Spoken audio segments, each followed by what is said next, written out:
welcome back to the channel. I received a request to do a lesson on the drumming for Suspicious Minds by Elvis. This song's got a few different sections that I'll show you today. We have the hi-hat part, we have the drum groove, and then we have all the drum rolls at the end of the song, which I'm going to show you a few different ways to play those and to encourage you to be creative for your drum rolls. First up, our hi-hat pattern. So the hi-hat pattern follows the guitar part at the start of the song. So it goes.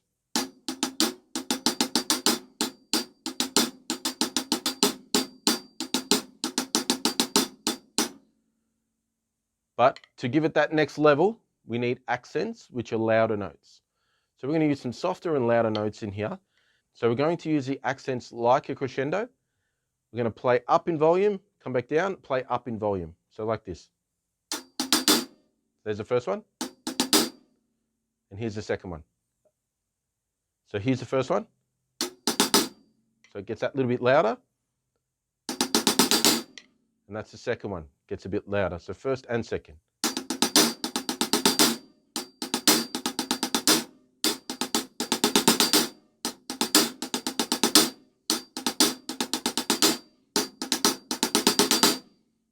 Let's add the bass drum part in.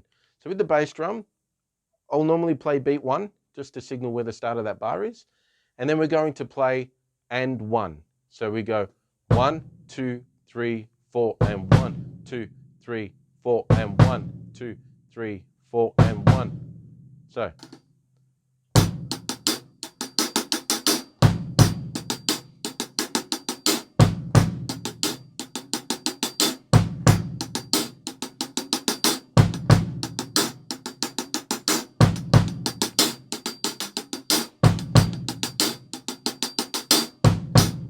Let's play it at song speed.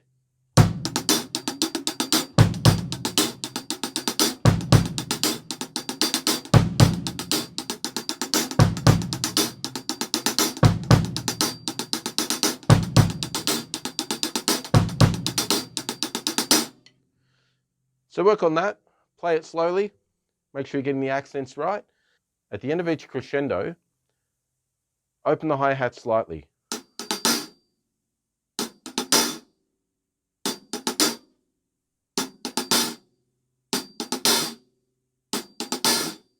So both parts.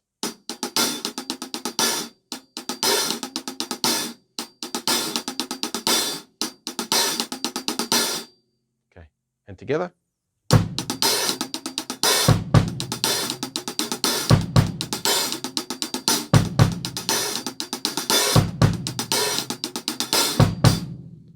So the chorus part is a soul beat. So you're playing quavers on the hi-hat. 2 and 3 and 4 and 1 and 2 and 3.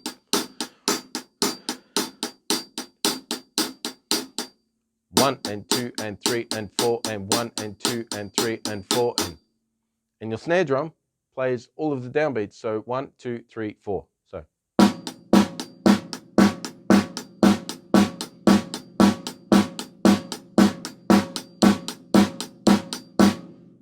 So that's your main groove, and then the bass drum just adds a bit of color on that.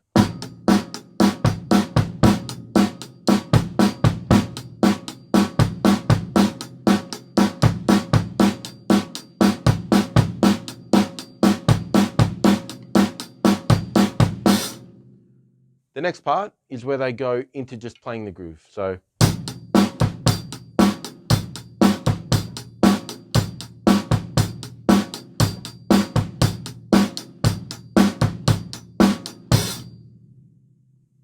we've got the 3 sections.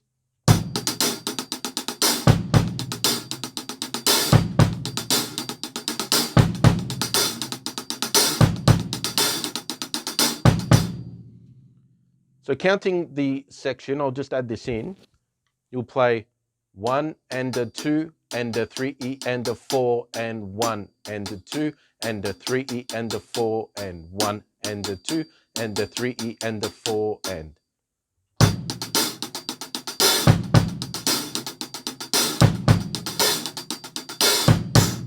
So the 3 sections so far.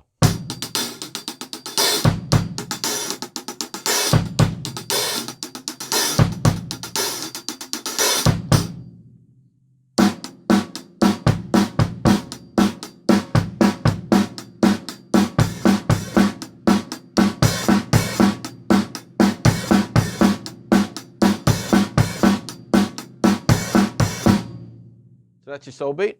And the other beat is when it's just straight ahead.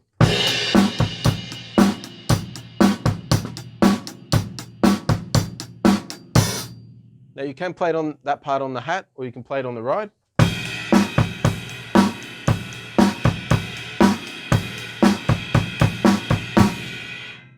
The part you've probably been waiting for, the drum fills in the end section. If you're taking this from like a beginner or intermediate level, think about a full bar of semiquavers. So you've got your 4 beats and you've got your 4 semiquavers per beat. So 1 E and a 2 E and a 3 E and a 4 E and a, with the bass drum, 1 E and a 2 E and a 3 E and a 4 E and a 2 E and a 3 E and a 4 E and a, on the drums.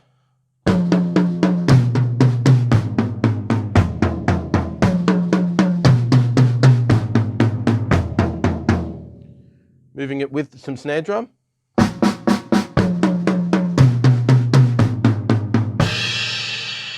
little bit quicker. A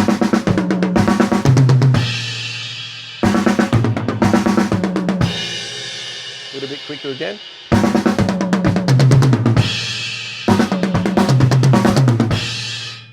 Slightly quicker again, which is song speed.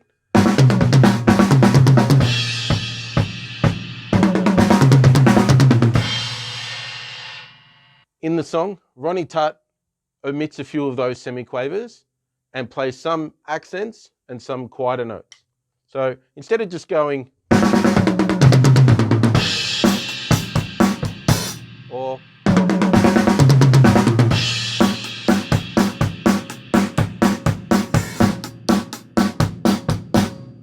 he'll play something like this.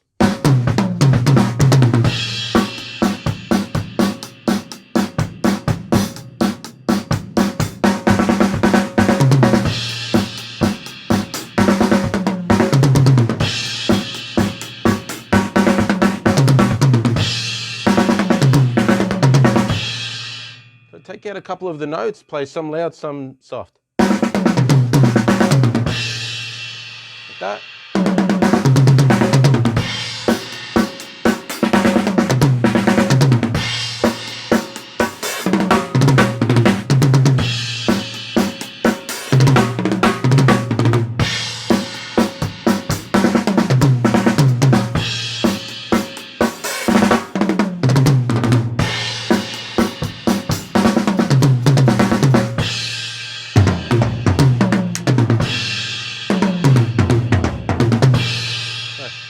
Practice without the bass drum.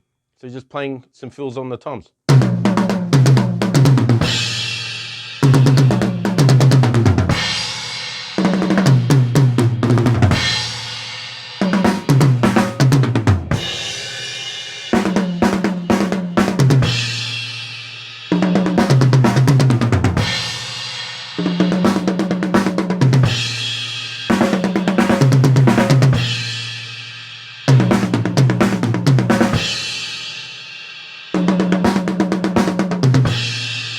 So,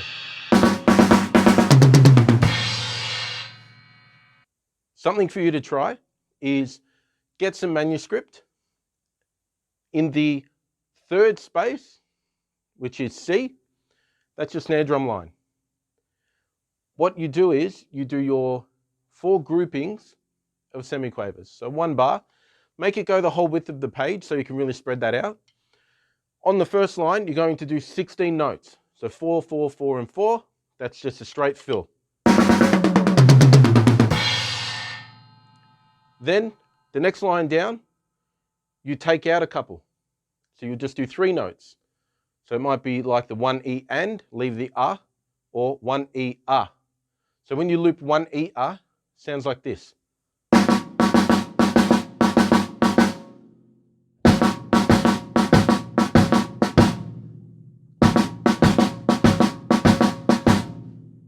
Right?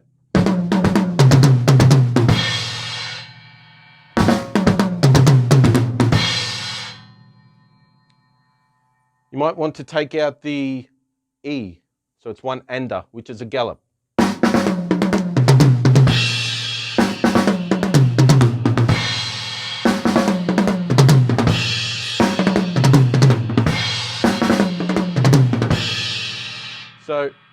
Have a bit of fun with it. Each line, make the phrase different, then apply it to the drums. So although you're only writing it on the snare drum line, you're really just having a rhythmic phrase there. We don't need to worry about writing in on the toms and the floor toms.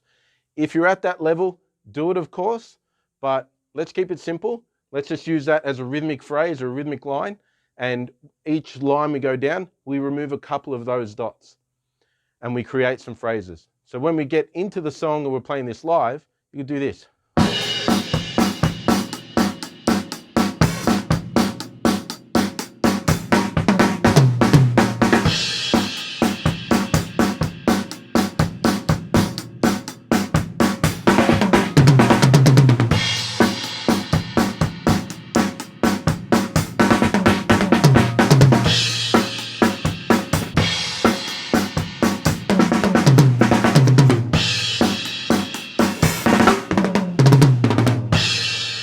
And of course, try some triplets in there as well in your fills. So you might do a full triplet phrase, full semiquaver phrase, or a mix of both. If you're working on a song and you're looking to better understand the drum part and you'd like me to do an online lesson and post it to YouTube, please let me know, comment below, or send me a message and I'll record it and post it up onto YouTube. Hope you've had a great Easter. Thank you for your support so far. And as always, we'll see you in the next lesson.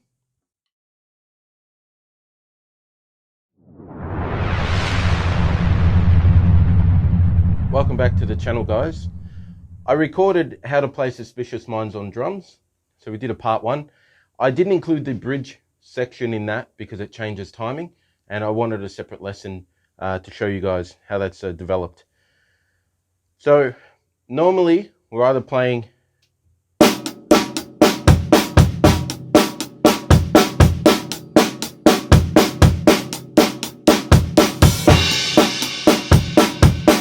when we're approaching the bridge, we're in 4/4 time, which means counting to 4, just crotchets. 1, 2, 3, 4. 1, 2, 3, 4. Song speed.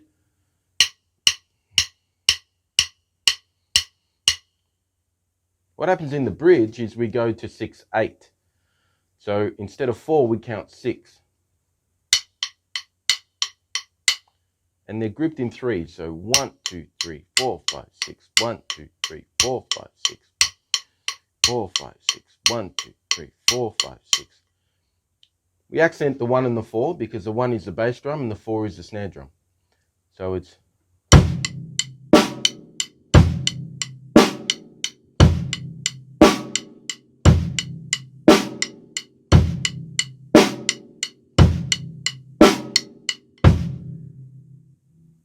so the first time signature is 4/4, which means 4 crotchets in every bar. We move to 6/8, which means 6 quavers in every bar. I won't go into the detail of that, but if you want a lesson on rhythms and timings, I can do that as well. But you've got 6/8. So keeping it really simple, we go from counting to 4 to counting to 6. So if we go a little bit of chorus into the bridge.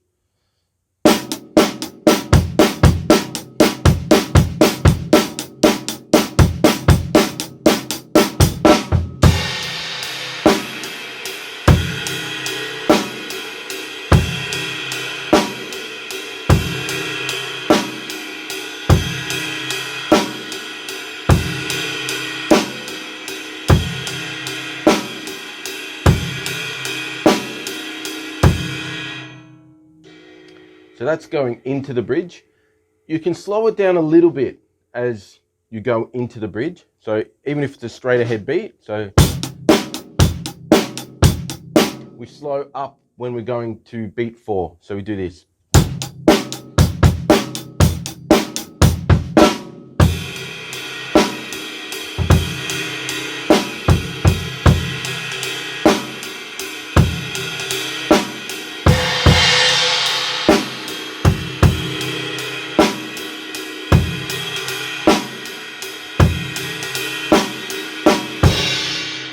So then to get out of 6/8 and go into 4/4, you have the line, yeah, yeah. In those, that's where you have your 2 hits. I'll go from where he says the word U. So it's so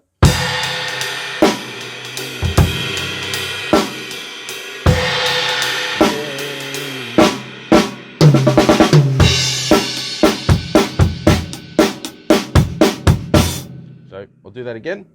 So it's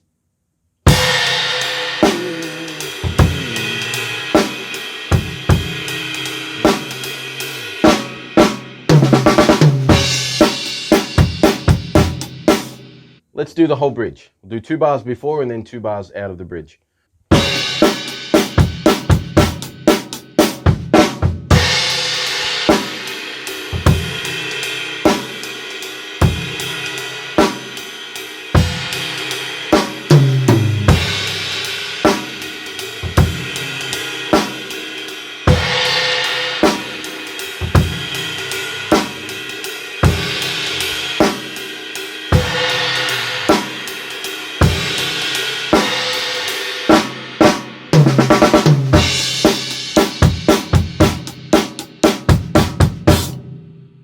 So that's it there, guys. That's the whole bridge. Any questions, comment below. If you want an additional lesson on this, please let me know. Like and subscribe, and I'll see you in the next lesson.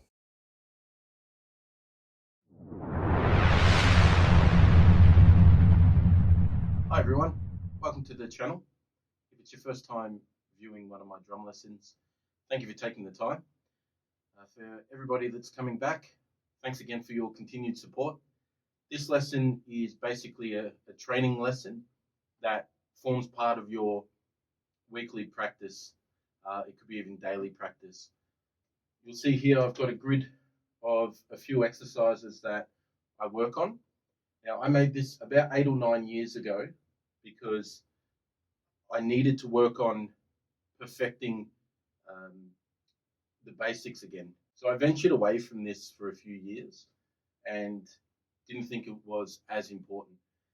I'm now having to go back and fix these up. So I've got some practice ideas and some basics that we learn from our first drum lesson and probably within the first 10 drum lessons.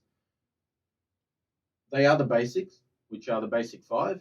I've done a video on this as well. Single stroke roll, right hand speeds, left hand speeds.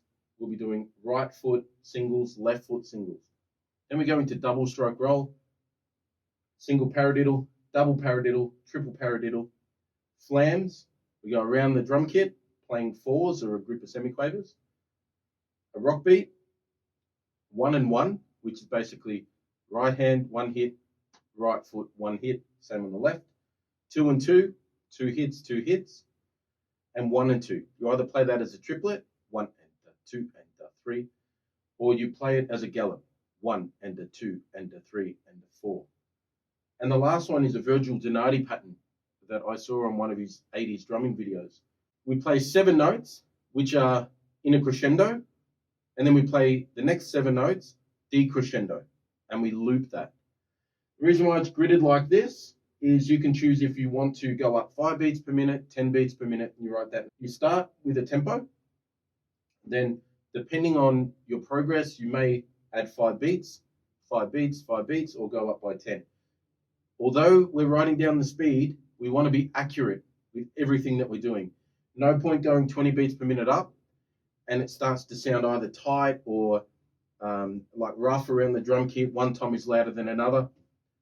So the goal here is finesse and accuracy. Then before you know it, your speed improves. You may play out at a gig, you may be playing your favorite songs. You'll find that your speed around the kit, you're more efficient. And it just kind of happens. Work on this every day. Get a whiteboard, grid it how you see fit, and maybe add in a few of your own patterns or basics that work best for you. What I'd like you to do is comment below any patterns that you work on a daily basis, so that other drummers who are watching this video will go through the comments and see different patterns. Also, if you think I've missed some patterns that should have been included, let me know in the comments as well. And if you want a lesson on anything, let me know. All right, let's get started. I've actually got this device, which is a Korg Beat Lab. So it's a few years old now, and basically what it does, It's a metronome, and you can have different time subdivisions, and you can also add in semiquaver, group of 4, triplets, quavers, crotchet. Give you a quick example. So that's just 100 BPM. That's where I'd get you to start with pretty much everything here and then go from there. If 100 is too quick, go 80, maybe even go 60 BPM. What you can do next, add in your quavers.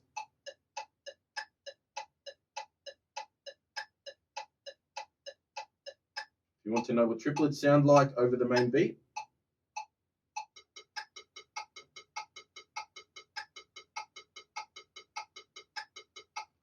lastly, semiquavers.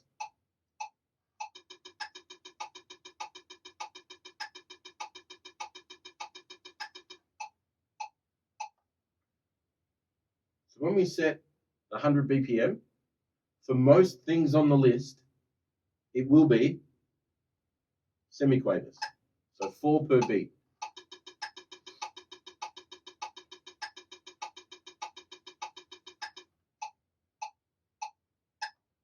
Okay, here we go. Now we may lose this in the microphones a little bit, but I'll keep playing to it and you'll see the groupings of 4 as well. Single stroke roll.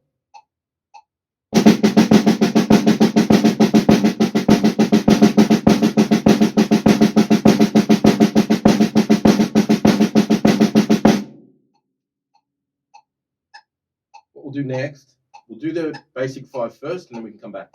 Next is double stroke roll.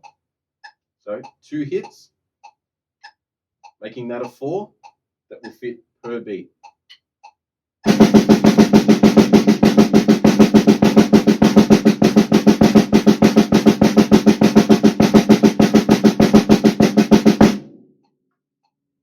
Single paradiddle.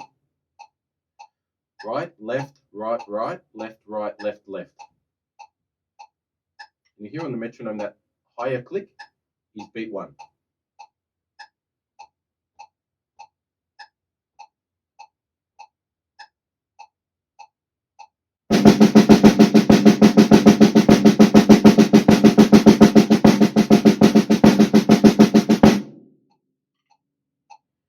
Now, double paradiddle, I'll turn the metronome off because it fits better over 3 beats.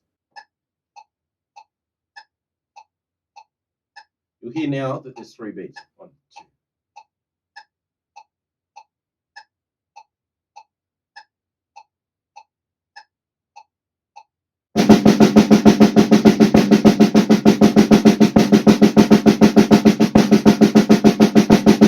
Next, what we'll play is triple paradiddle. So in this one, right, left, right, left, right, left, right, right, left, right, left, right, left, right, left, left. It fits back on 4/4. So, and then we're playing semiquavers. The hits will sound like this.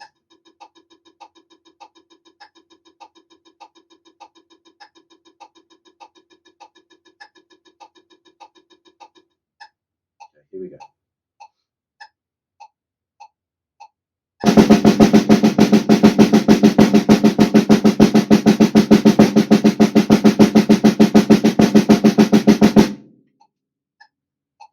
Go, triple paradiddle.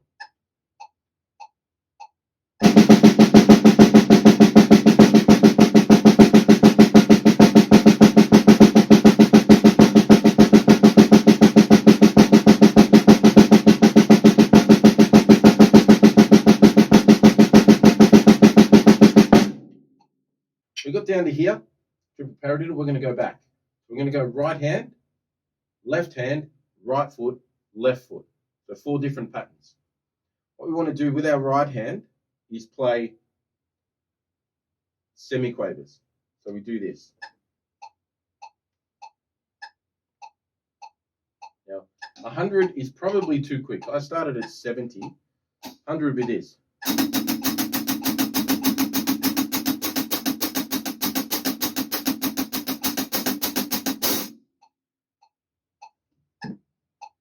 So that type of hi-hat playing, or the quick singles on the right hand, is very much like Alex Van Halen's playing, play it on the hat like that, and he actually plays it on the bell of the ride the same. Next one is left hand. Now let's go back. I started at 70.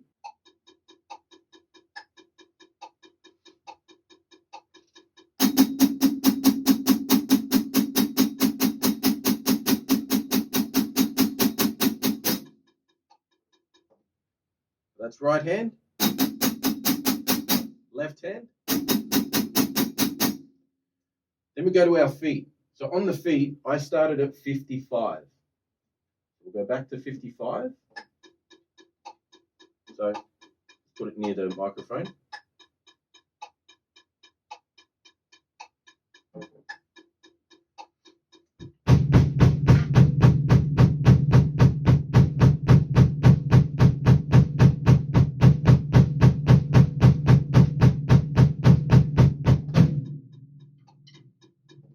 When we're working on our feet, and this is the same when you first play double pedal, something really important to focus on when you're playing patterns on your feet, whether it is playing a double pedal, 2 bass drums, or even just playing between bass drum and hi-hat, is to not try and balance on the drum kit when you have to play a pattern. So holding down on the snare and the floor tom and playing. If these are your balance points, then you can't play anything else. You've only got your feet.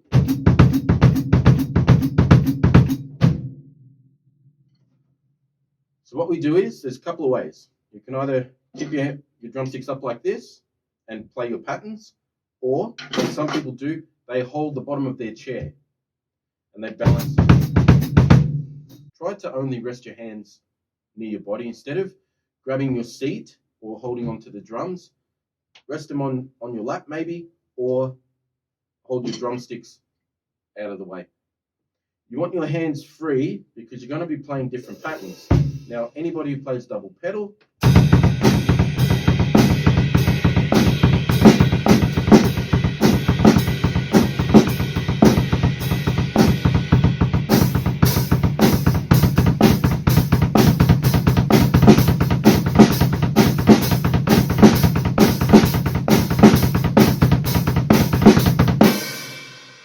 so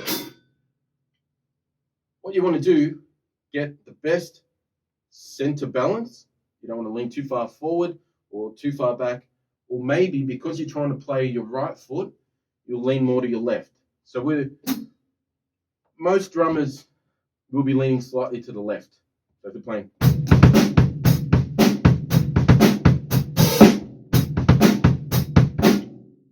weight slightly shifts over. That's why if we can learn to balance as early as possible, you can do your open hi-hat patterns.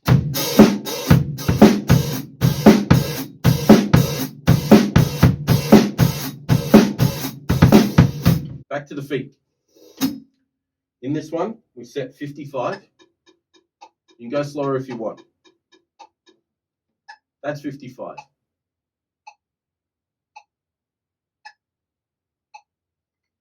Semiquavers.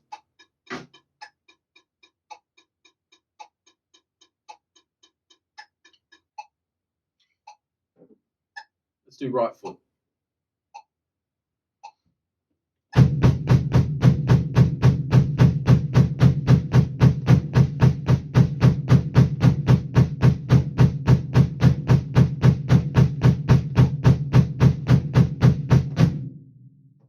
Okay.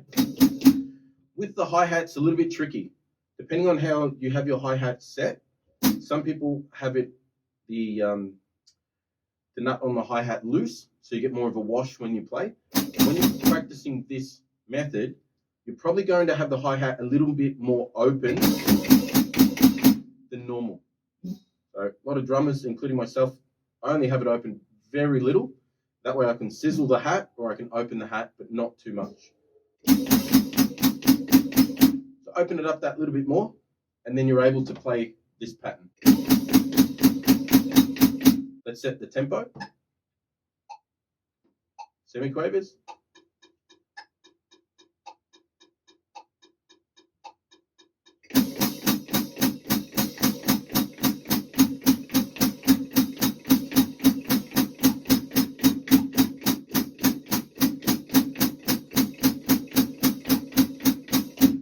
got our right hand playing singles, left hand playing singles, right, and then left foot. Practice this around the kit as well. You don't just want hi-hat and ride. Every tom is tuned differently, so it will flex more the lower the drum. So if we go to here, it needs more effort to get a note in.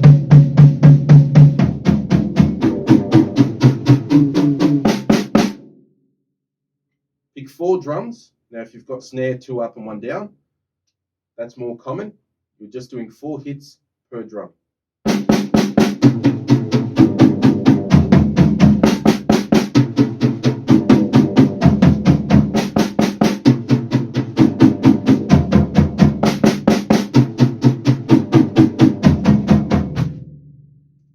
Then you can practice on your feet.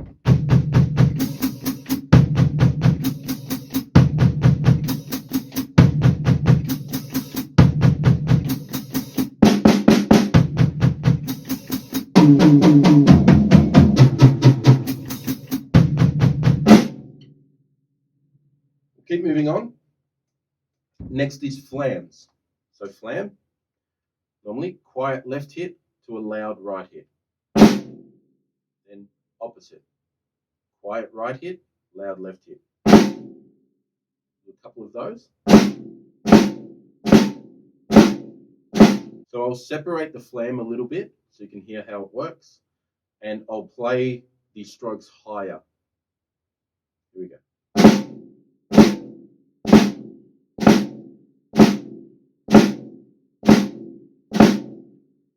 Now the flam's closer in.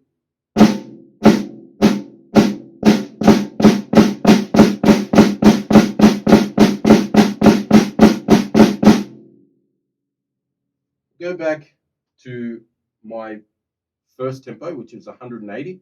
Now don't freak out. With the flams, that's 180 at crotchet speed. So it'll sound like this.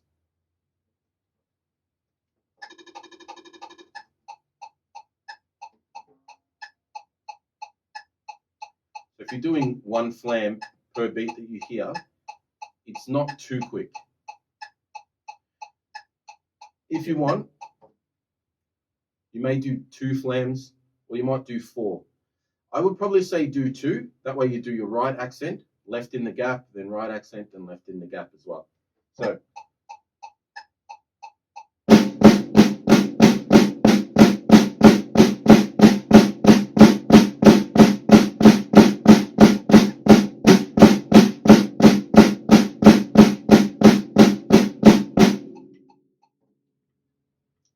So you can see how you can either keep going quicker, get it up to 240, 250, or wind it back down and do 2 hits per metronome beat.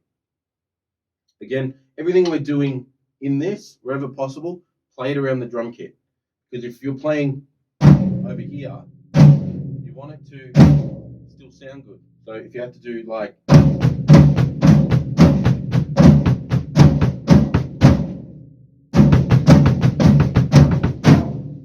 something like that, you want to be able to play all the different tensions.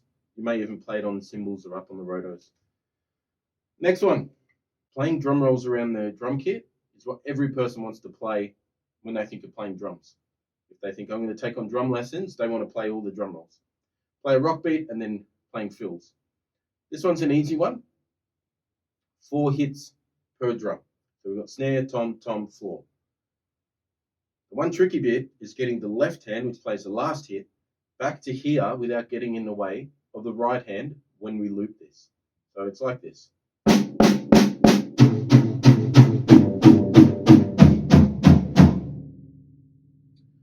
Pretty simple. Now around the kit I did 120 a long time ago with semi-quavers. It sounds like this.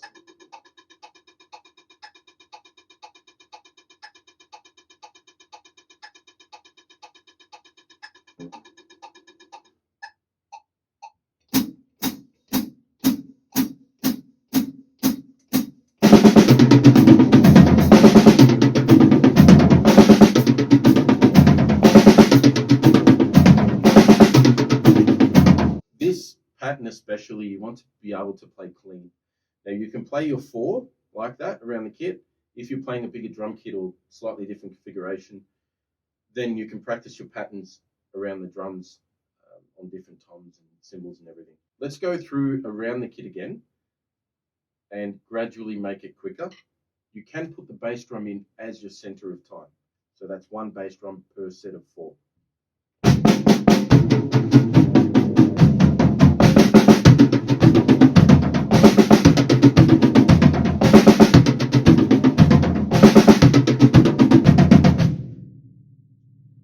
Now experimenting around the kit.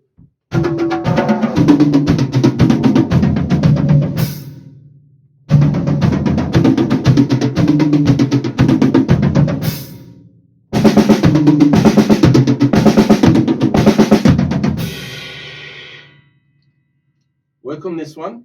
Make sure it's clean before you go to the next 5 or 10 beats per minute. The next 3 patterns I'm teaching are very simple, but you work on them every day. You want to get it sounding good and then 5 beats per minute every day. First things first, again, we use the 4 drums, so snare, 2 toms and a floor.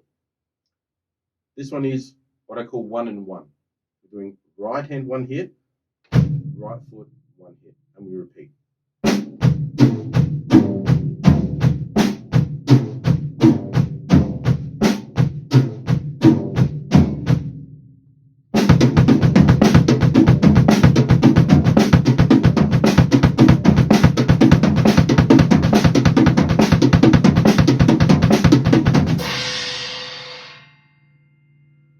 Same with the left. Now you can do this a couple of different ways. You can do left hand, right foot.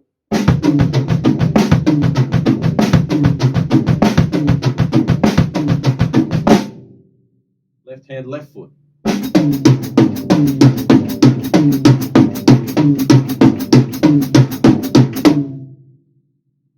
The other one is right hand, left foot.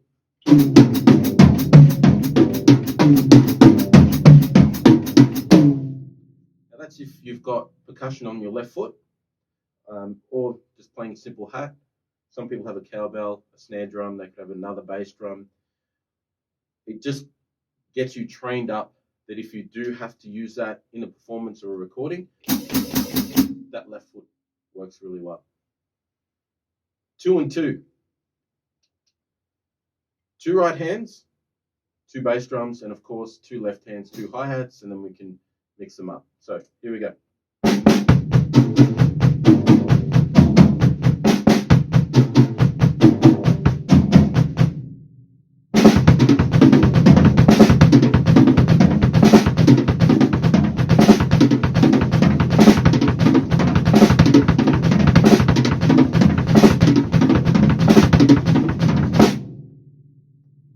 That's really cool for doing fills. So you can go.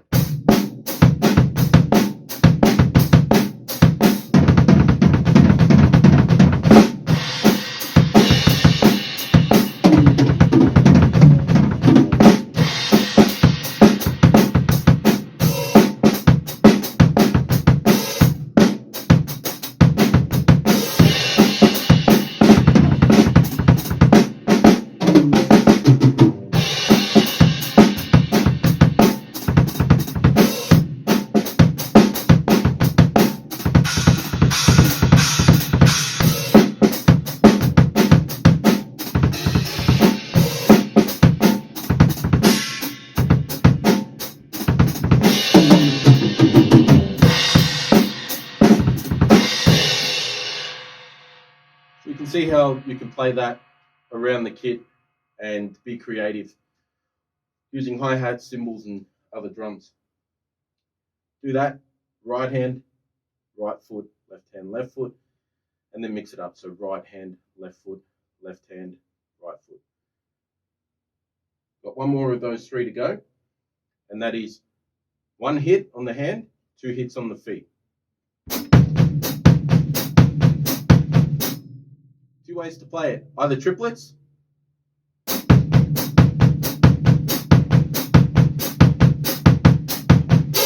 or a gallop.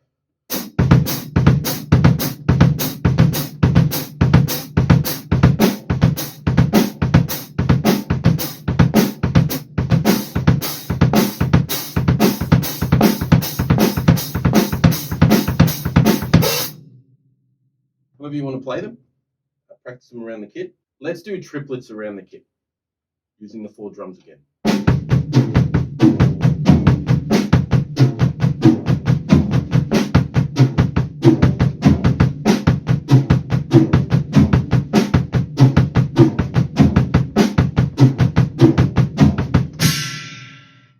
With the hi-hat.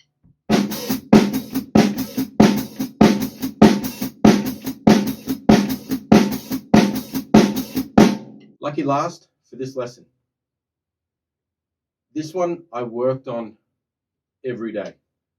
I saw Virgil Donati play it, and it's simple, but to get it right is more complex. And then to experiment with the dynamics a little bit and placing that in a song or as part of your practice becomes tough. This is how it works. 7 notes in a crescendo, 7 notes decrescendo. Here we go.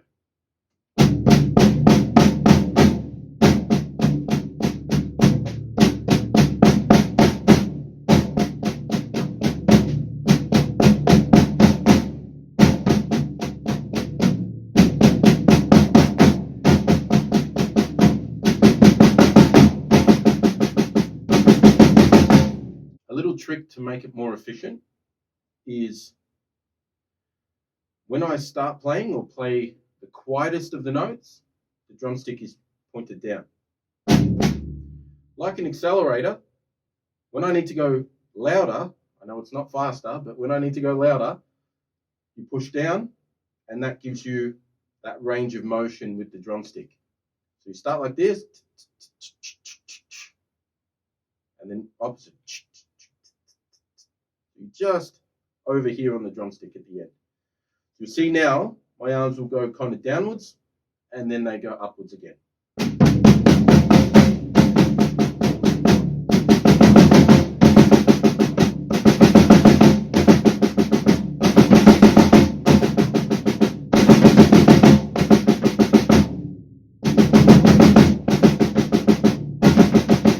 So you can repeat a couple. So you can go quiet to loud, quiet to loud, quiet to loud, and then maybe do a couple of loops loud to soft. So you could go.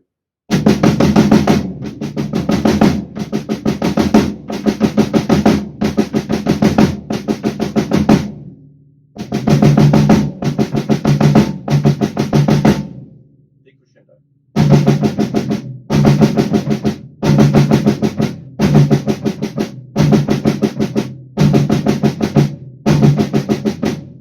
Decrescendo is like a bouncing ball because you've got all the energy at the first note.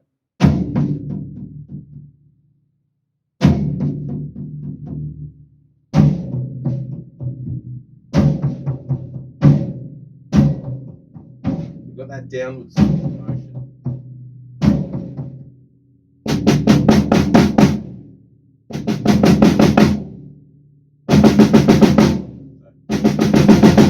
And you can do 7 at the same dynamic. Add in the hi-hat. Bass drum. Bass drum playing crotchets.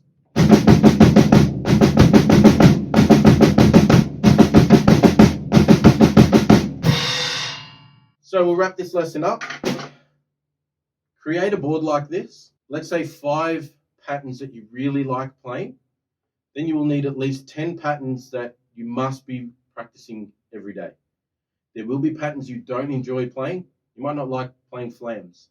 You might not like playing 2 and 2 around the kit, or doing basic fills, so just playing 4s. It can get boring. It's like a basic rock beat. But a lot of hit songs just have that basic rock beat.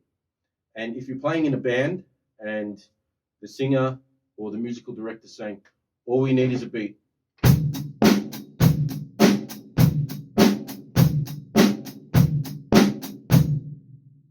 that's what you do. You just play what they ask you to do. You don't need all of the fills on top. A great example of sticking to what is needed is the song Billie Jean by Michael Jackson. That song there is just a basic rock beat.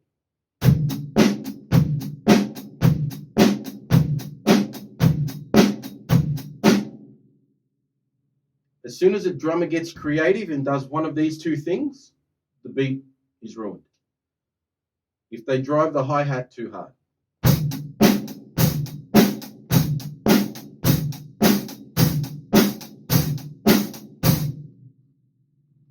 Next one, they think it's a bit of a dancey beat.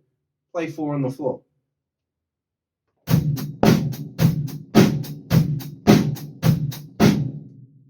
You want to be sticking to what is needed with those kind of beats and the basics. Look at this practice schedule as a daily commitment to your drumming. You are able to hold yourself accountable per week or per day, depending how you want to do this. Do it in a way where you can rub out the numbers at certain times. Let's say you fill it up and then you're going to start again, however it works out for you. But make it so you can alter it and maybe add in some new things. So I've got another whiteboard that I want to put new exercises in. Please comment below, guys, your feedback and also the exercises that you play and some of the things you work on. There will be drummers who have seen this video as the first video on my channel, and I would like you to comment below and say there's also, maybe this pattern or this exercise. It might build strength, it might build endurance, it may build up finesse around the drum kit. That way, when a drummer sees one of my lessons, they're also seeing further teaching, further advice, feedback. They're also able to say, well, I would like to see that explained a little bit further, or can you do a part 2 where you explain how this can be expanded, or how is this used in a song? Might be a well-known song out there where there might be single stroke roll or a double stroke roll, potentially some fills or some patterns. Thank you again for taking the time to watch this video. If you've liked and subscribed, thank you as well. Please comment. I do really appreciate every like, every comment, every bit of feedback, and the time you've taken to watch these lessons. I really appreciate your suggestions on lessons as well. And I'm looking forward to doing some more lessons on the songs that you've recommended, and also going back to basics around the drum kit. Hope you all have a great week, and bye for now.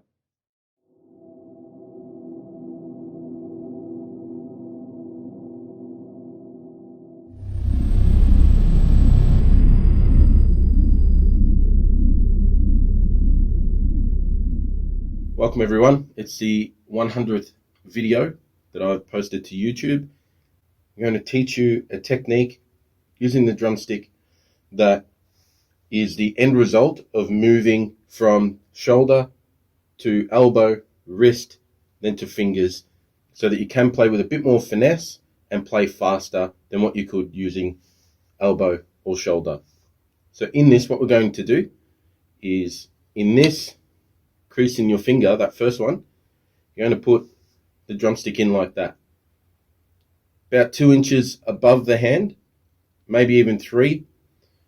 It's up to you, depending on the weight of the drumstick. I'm using 5 AAs. So under the logo, potentially, what we do here is that thumb and finger forms the hinge. These 3 fingers initially will be like a paddle to do this.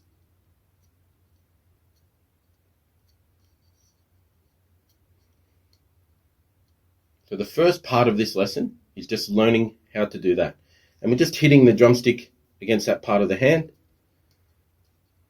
just to see.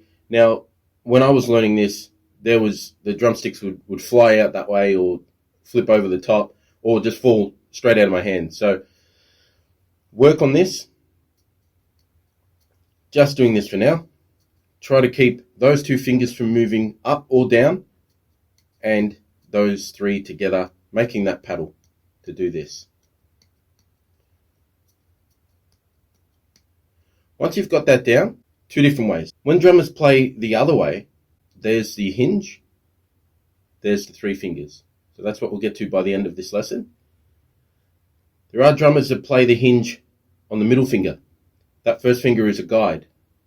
So either way you want to play, whichever one seems right, go with it. This is the way I've always played. So hinge at the top, and then you've got the 3 fingers. Now the goal of this is we are using smaller muscles in the hand than what we would in the forearm or the bicep. So we can move quicker, play with more finesse and more speed. So first step, just get some movement using the middle finger.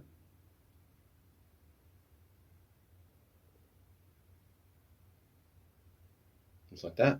Ring finger. Pinky.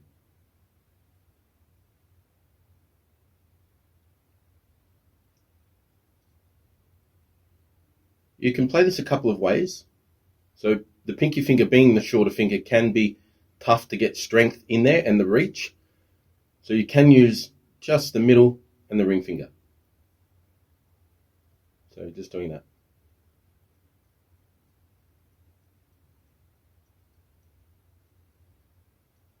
Okay, flipping the drumstick back over. Now the reason why we're playing this backwards is so you can practice when you don't have a practice pad or drum kit. And also you get this technique down, you get the finger movements down. What we're going to do is, using that paddle initially of 3 fingers, push the drumstick against your forearm. Once you get that down, just middle finger, ring finger, pinky, back.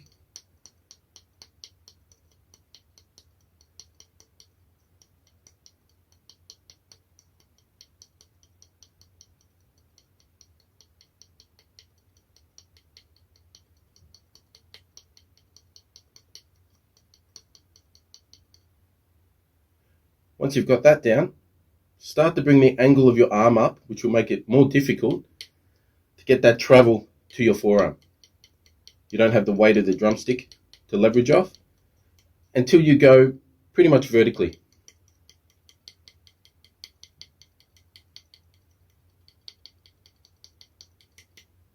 So if your right hand's your strong hand, learn it there first.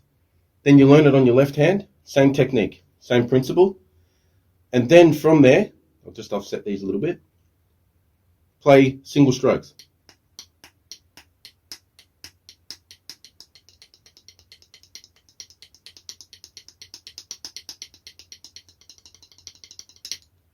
From there, play your beat.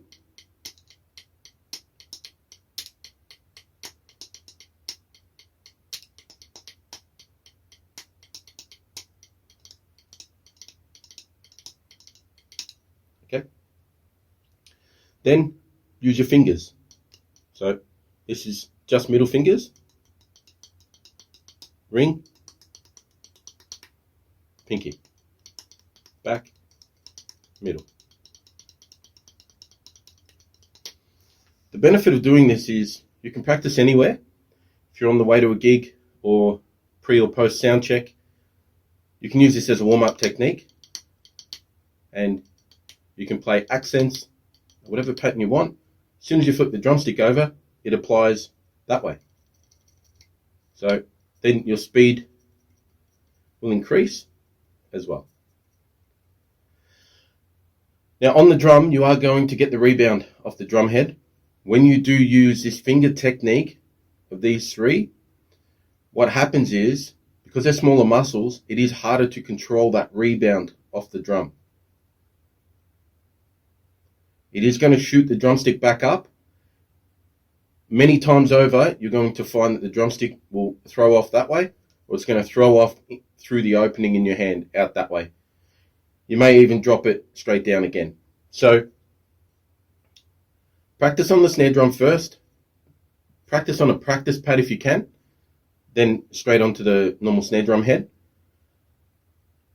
And work on this and play all of the rudiment patterns. Single stroke roll, double stroke roll, single paradiddle, double paradiddle, triple paradiddle. Then you can play your flams and everything else from there. So remember, we're holding that upside down. Initially, we use 3 fingers to make a paddle. Then we split them up. All right, just getting that technique, not hitting your forearm yet. Just learn that movement. You might find that that drumstick will pop out from there. So you want that in there, not in the middle one, because it won't work.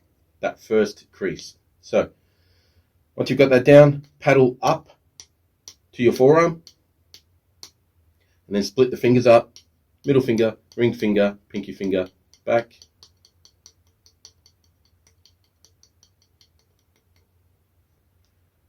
Next thing to try is double strokes across the 3 fingers. 1, 2, 1, 2, 1, 2.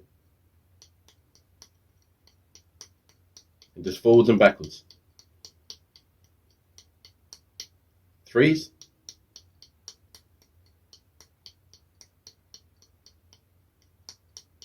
4.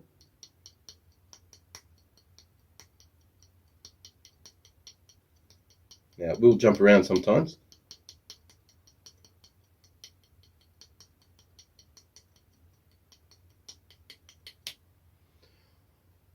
Alright guys, work on this. Comment below how it's changed your drumming after maybe a week of practicing or a month of practicing.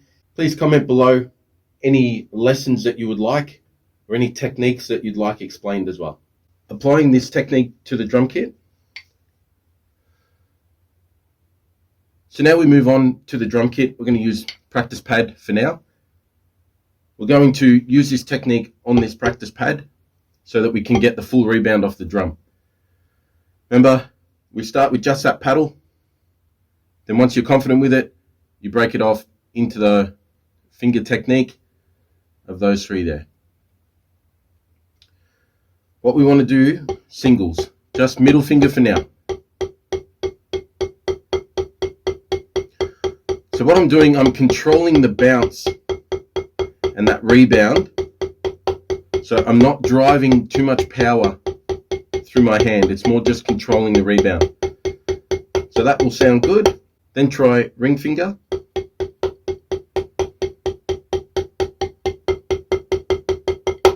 Then try pinky finger. That'll be a difficult one because it is shorter and has less power.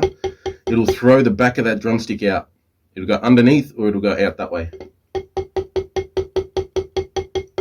Middle.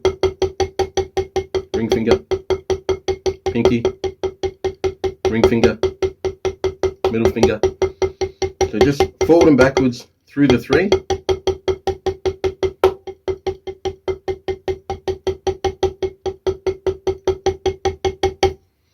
Next exercise, bring the left hand in. Now this will be weaker and won't sound the same, so we want to hit exactly the same time.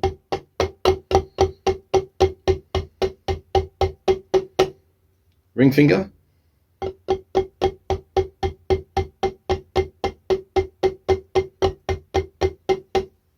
Pinky finger.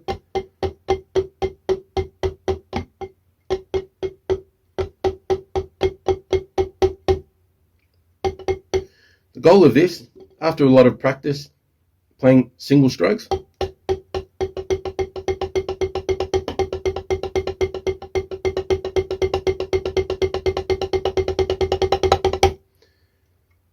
you'll notice a drastic change in the speed that you can achieve using this technique instead of using your wrist. You can play fast using your wrists, but once we move it, the pivot point from here to the fingers, means you can play faster for much longer. You've got smaller muscles, so fatigue is much lower. The only problem I could see you encountering, if your technique is slightly under where it needs to be, you may get blisters there, potentially on your thumb. It just depends where that drumstick is. But if that is happening, you're probably holding too tight in here and there, and that's creating that problem. So just controlling the rebound, that's the goal of this.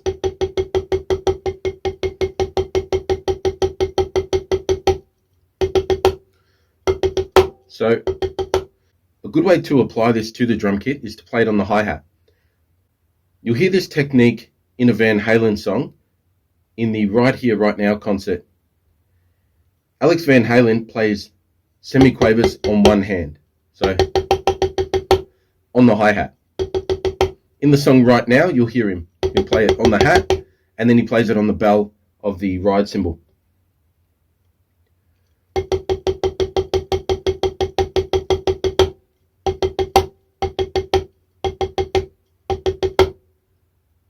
So when you're practicing at home, play on the hi-hat and just practice those movements.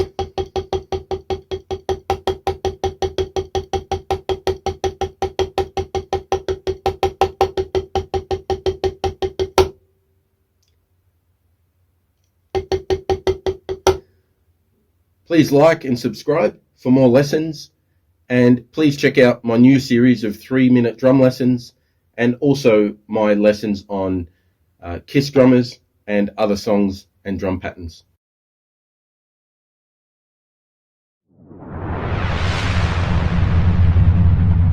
Hi everyone, welcome to the channel. In this lesson we're going to go through the drum intro for I Love It Loud by Kiss. So we have Eric Carr on drums in the recording. In the recording he used a elevator shaft and a multi-million-dollar studio. So for today I've got a little bit of audio software that I've added to the drums to get it close to sounding the same as Eric. I've got 15-inch hats, 14 by 12 snare drum, and 8, 10, 12, 14, 16 toms. 22-inch bass drum. In the recording he'd be using something like a 26 or a 28 because it is that lower note. I've listened to I Love It Loud hundreds and hundreds of times, and recently I picked up on something that I've missed the whole time. So when people play this song, they tend to play the hi-hat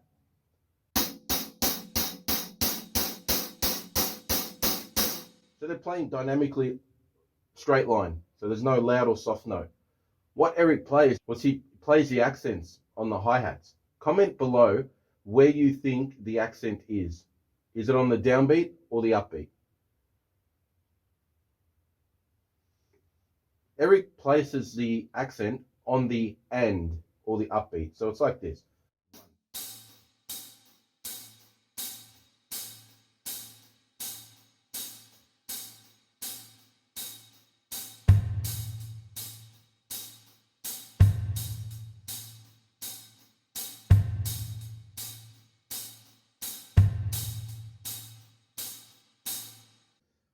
What that does, it gives a push-pull with the bass drum, the snare drum, and the hi-hat. If we play a normal rock beat,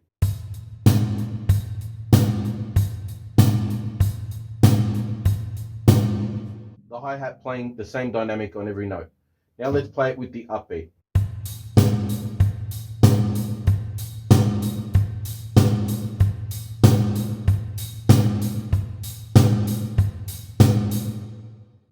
Eric plays it in the beat like this.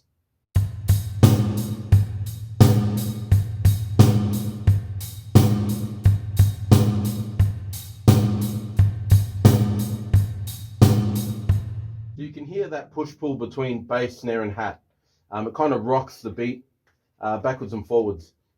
That one little addition completely changes the sound of the beat. Most rock drummers would be heavy on the downbeat and it would sound like this.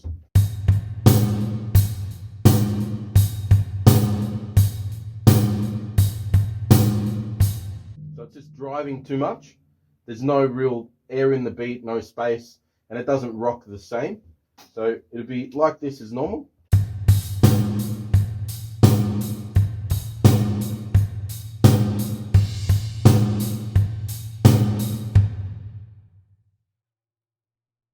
So now we know we've got the accent.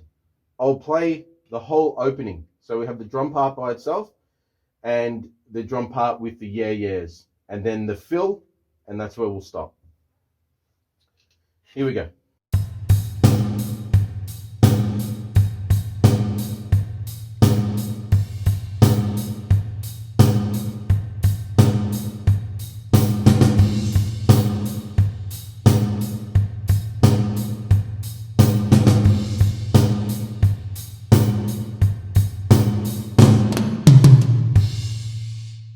Play that again.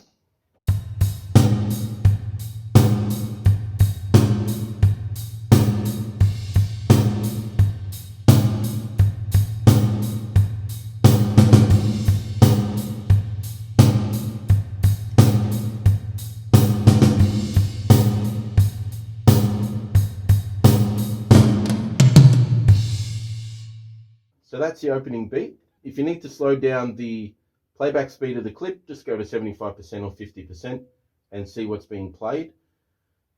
If you're unable to do the accents on the upbeats, learn the beat, the intro without it at first, just straight ahead. And then you can add the accents in. When you analyze the drum intro, so the drum part by itself and with the yeah, yeah part, it's actually quite musical because he plays it as a simple beat for the first 2 bars, hits a cymbal on the 3rd bar, has a fill at the end of the 4th. Then they go to repeat it again, but he puts the fill on the 6th bar, this, into a crash. So he's added that little bit more, but not overplayed. And then he goes into the fill. When you're playing this, really dig into the kit to get the bark through the drum kit.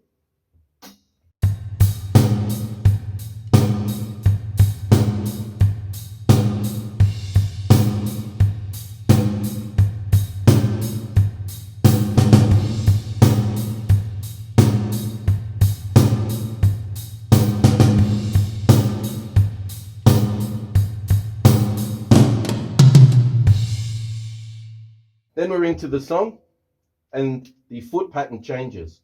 So up until now, we play the 2 quavers on beat 1 and then a crotchet on beat 3. Kind of like this.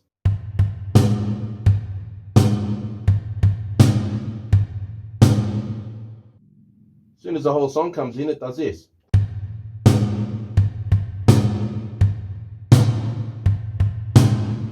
The intro is like this.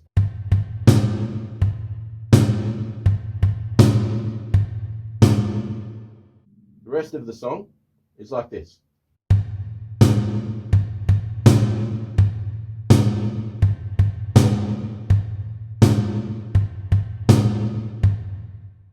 The other thing you'll notice in the song is in the outro choruses, they don't play the complete 8-bar phrase. So it should go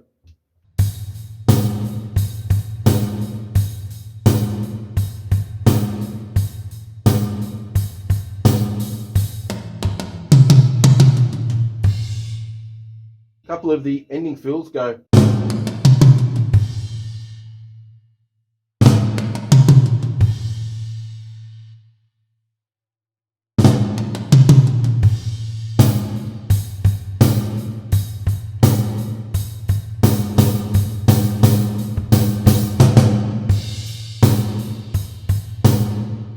Now there's a fill in the song, which is like a triplet groove.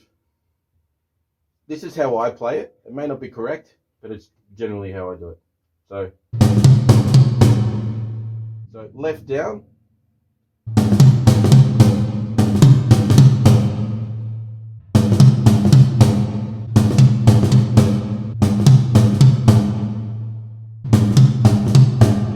Play the beat one more time through.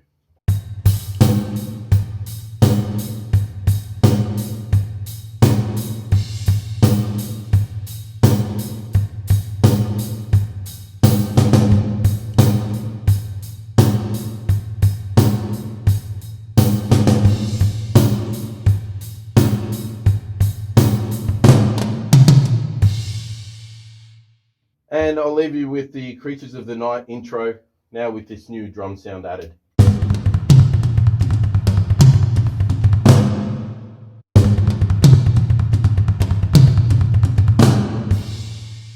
In the comments section, please recommend songs, drum fills or patterns that you'd like a lesson on. Also, I can do lessons on drummers in particular. So you might say, can you do 5 drum fills that Alex Van Halen plays? Or some Peter Criss drum fills? Or it could be even Eric Carr. I've released a couple of Eric Carr drum lesson videos, and I've been really happy and surprised with the response of the love and support that people have for Eric Carr. He really is a brilliant drummer and a brilliant person, and I've enjoyed studying his playing, looking at footage and interviews of him, and learning something new every day about his playing and the patterns he was playing in the songs. And it's also allowed me to meet quite a number of drummers around the world through this channel. And share ideas and do lessons and talk drums, which has been fun. Stay safe, everyone, and I'll be releasing more lessons in the coming weeks.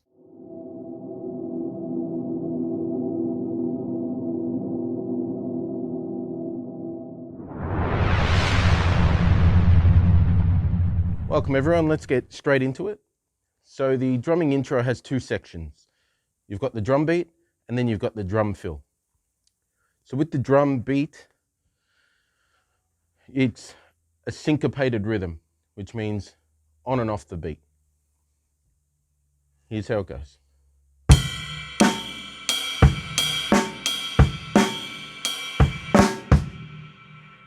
Play that again.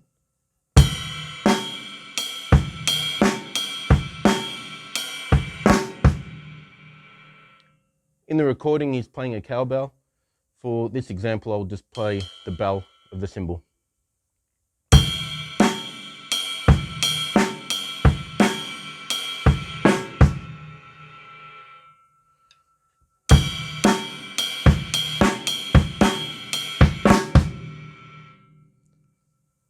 At song speed.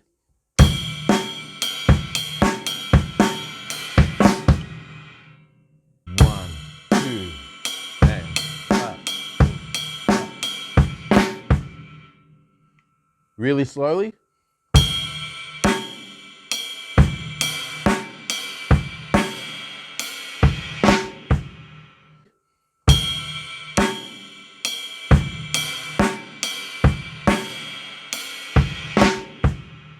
So you want to end the phrase on a flam. So 2 drumsticks, and you hit them just off, not exactly at the same time, whether you want to go left to right or right to left.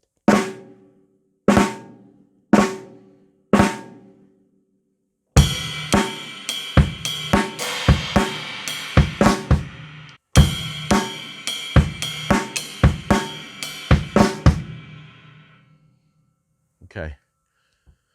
Now, the drum fill part, I've seen it played many different ways. Let's try the easiest way first, which is playing most of the fill on the floor tom and the snare drum and having your kick drums.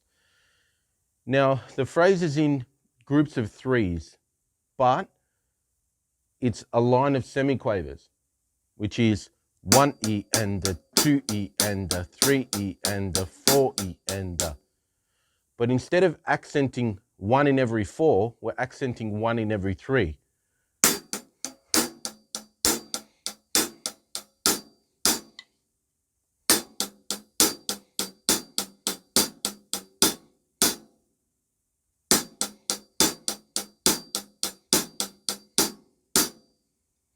Let's do the first half of the fill.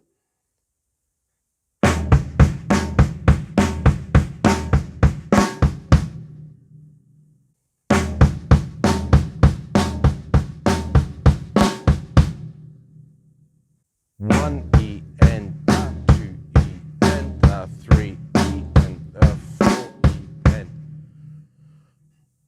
1E and a 2E and a 3E and a 4E and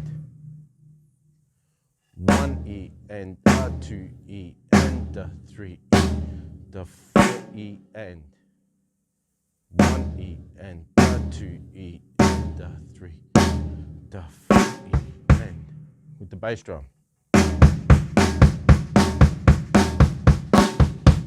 Again.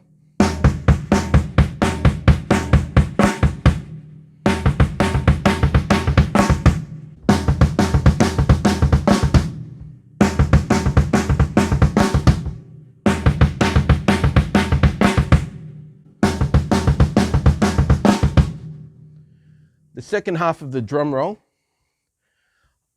I'll play this first way, and then I'll show you a whole nother way to play the whole fill. So this is the second half of the fill. We've played our drum beat. We've played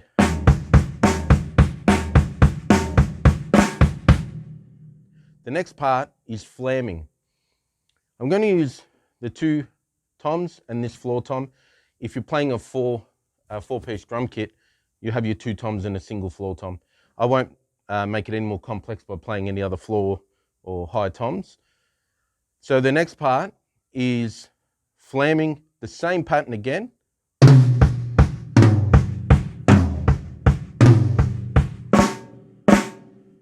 Three beat phrases.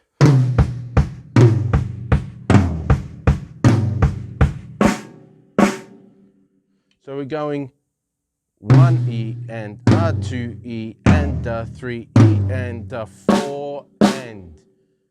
The end of it is just a pair of quavers, so 4 and.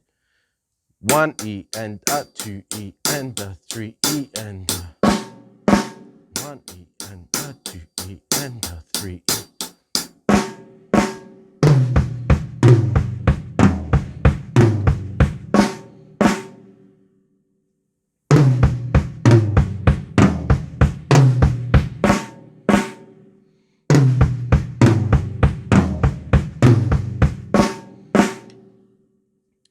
Flamming the toms gives a much bigger sound instead of going.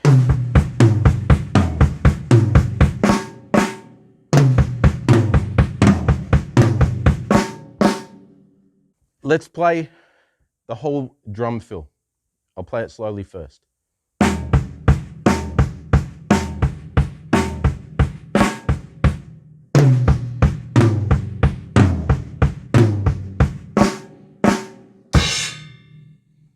Again.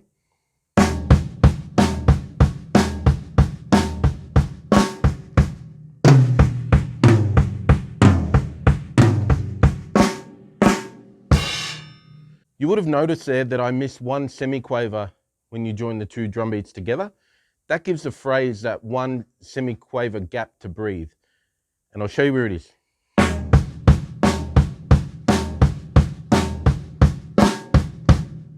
Right there. There's a semiquaver gap before we come up onto the toms. So this phrase is 4 E and instead of 4 E and a. 4 E and. 4 E and. Let's play the whole phrase again.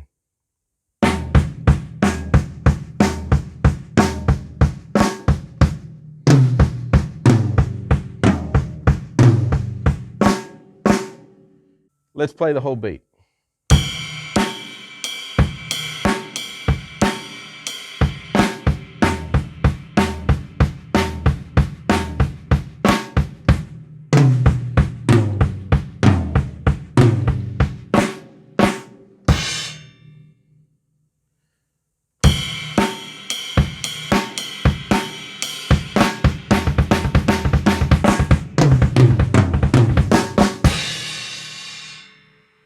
Now, another drum roll that I saw being played, which I also like, is instead of staying here for the first half, we play flamming the tom and the snare. Play the other phrase like this.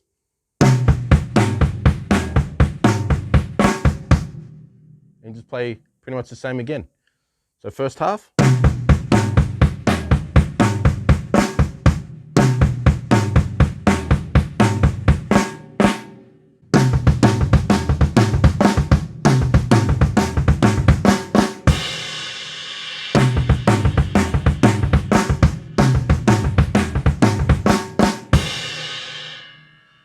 It's up to you what you want to play, the first or the second one, or there might be a completely different one that suits you better.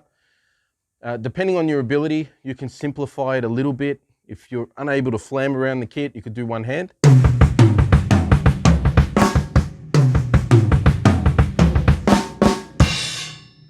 Completely up to you. I'll keep it here because it's simple and your ride is there. So.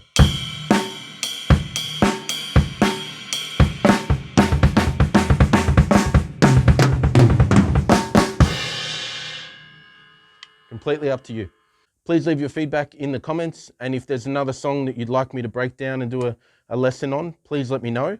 Please like and subscribe, and ask your friends and family to support the channel by liking and subscribing as well, and we can get these lessons out to as many people as possible.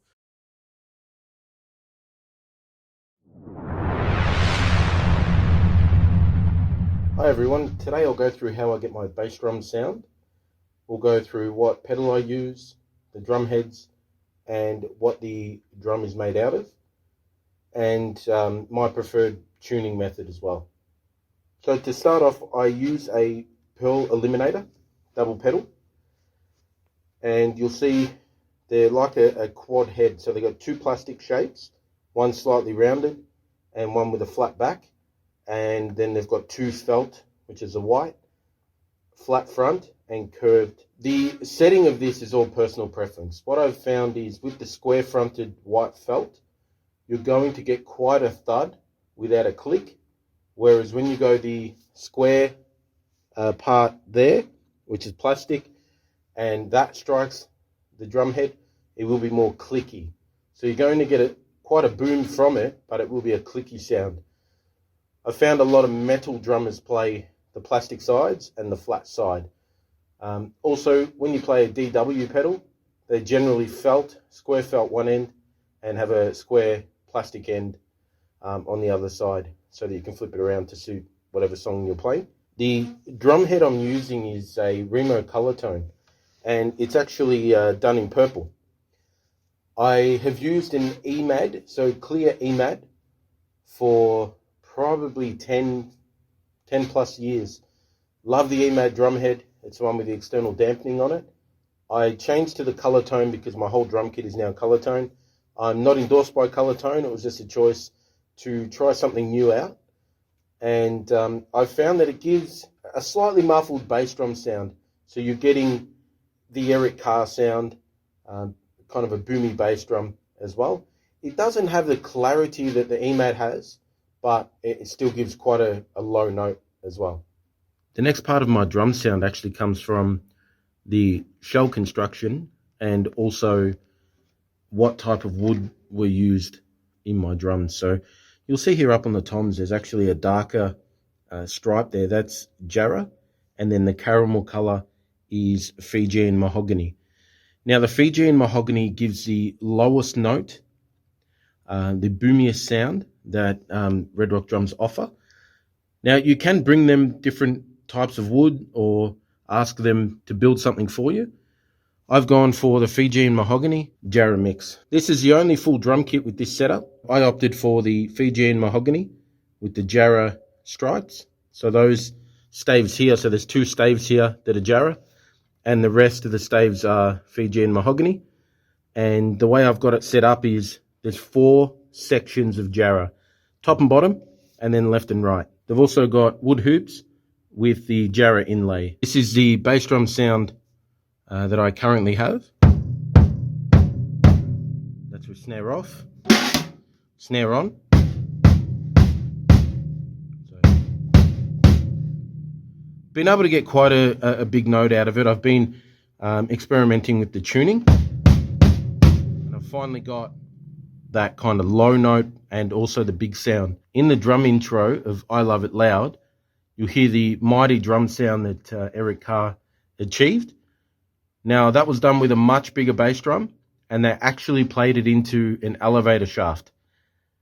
So if you can't get access to an elevator shaft for a gig or a recording, you'll need to experiment with your tuning and find the lowest note that your drums can project without having any wrinkles in the drum heads or any nasty overtones. This is the foam section that I put in my bass drum. So you can see the way I've got the bass drum set up. It's got the foam piece across the bottom of the drum.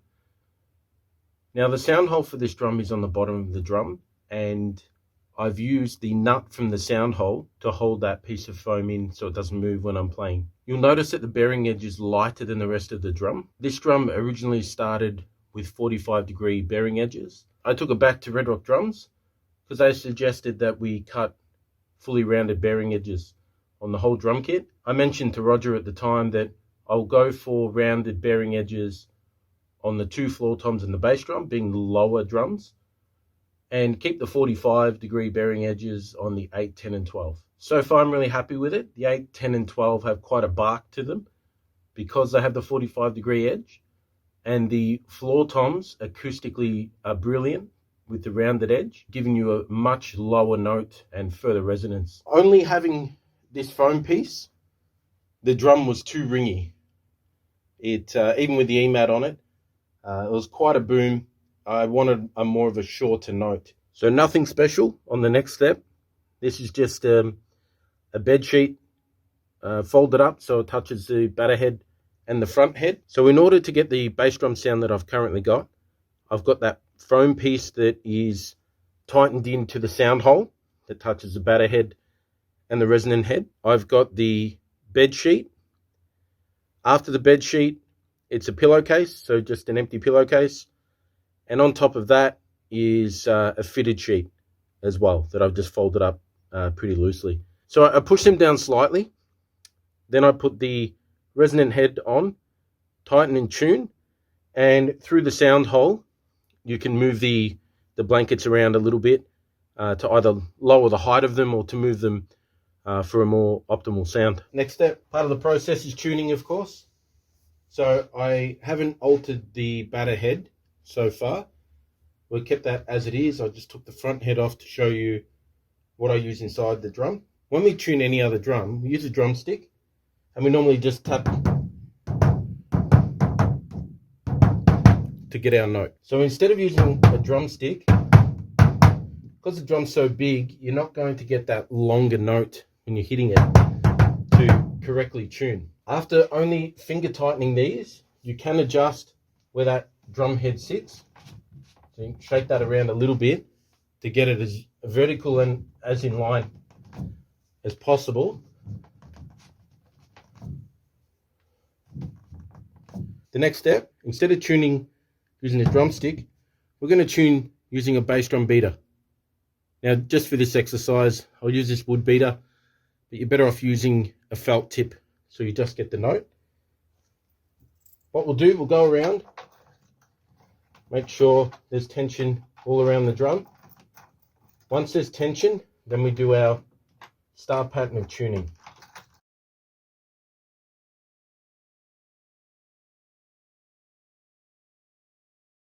We'll go around the bass drum.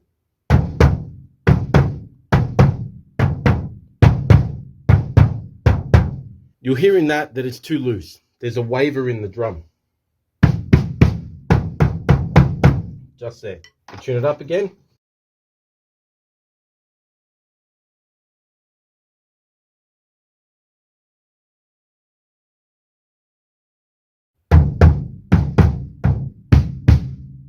Once we're happy with the tuning of each of the tuning rods, give it a couple of hits in the middle, and you'll feel that presence in the note. I'm happy with that so far. Last thing we do, give it a hit.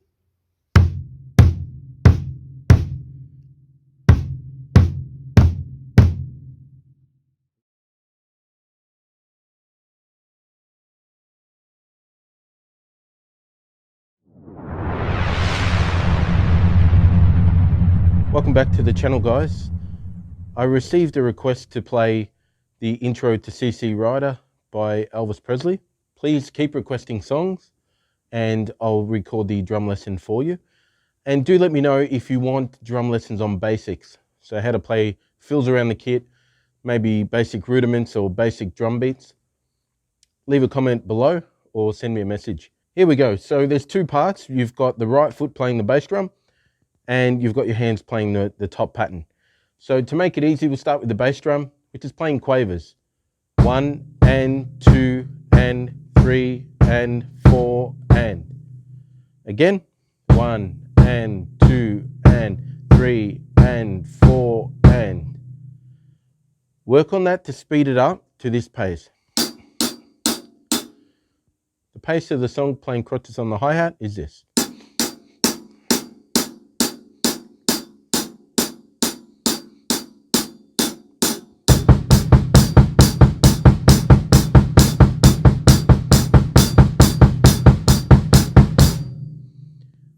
That's the foot part of it.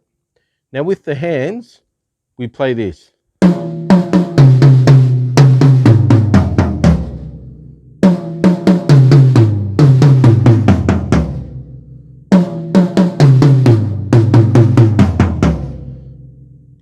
You can move the pattern around the toms so that you're not playing too many high notes or too many low notes. So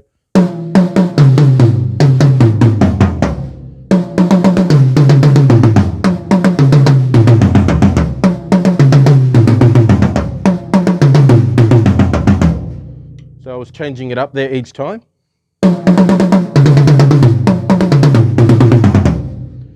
If you've got a bigger drum kit, so 3 toms up or 2 toms down, you can kind of stretch out those patterns. So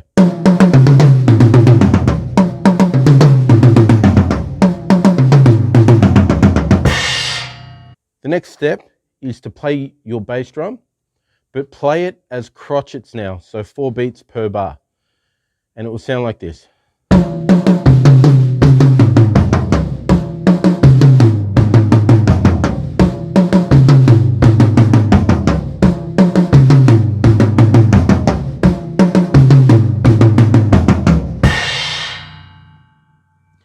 So initially we're going to work that pattern up in speed until we get it to the song speed. Then we can change up to quavers on the bass drum and work on that and speed that up. What I'll do now is start at that initial speed, working the tempo up to the song speed.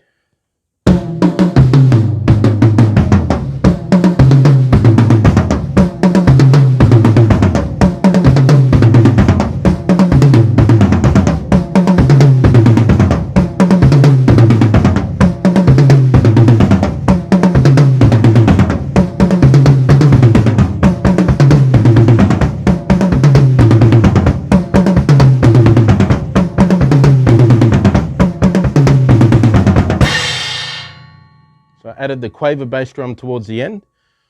Work on both of those. So if you find yourself not being able to add that, play it slower.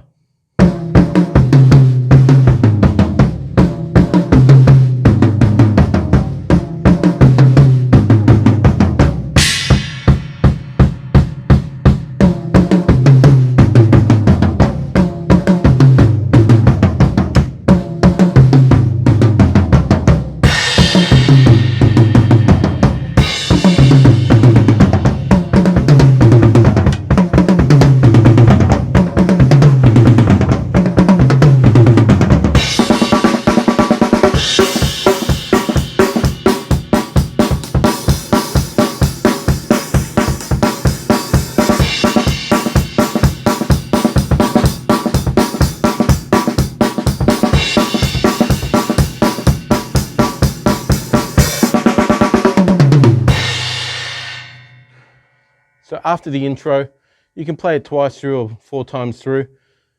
Come back to the snare towards the end, play your snare fill, and then you're into the full intro. Let's play that now.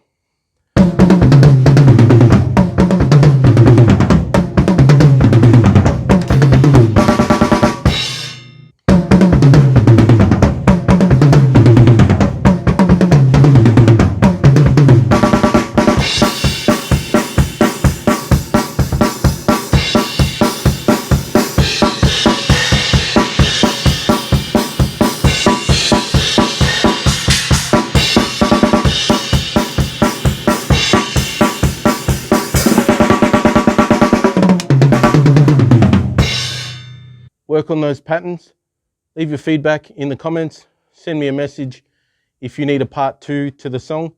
And also please keep requesting songs and I'll keep doing lessons for you. And also I'm looking forward to doing some basic lessons on the drum kit as well.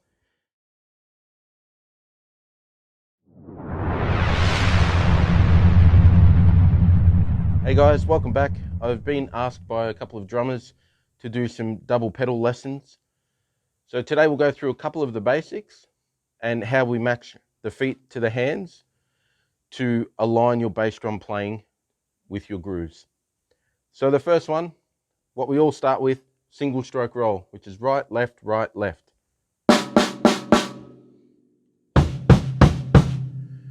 Now there's 2 bass drum techniques. You can either have your foot flat down and lift up at the front of the foot and push down.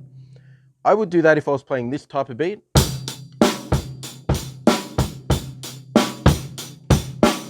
You don't get as much spring back with that technique. So we go heel up on both.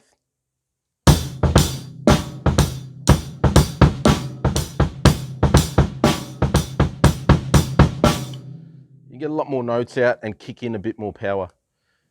First thing is single stroke, right, left, right, left. copy with the bass drum.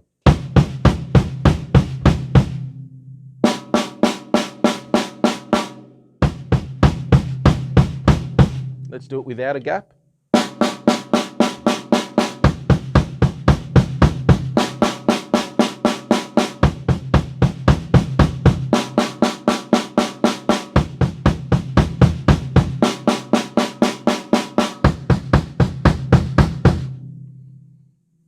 Work on that so you can play it quicker.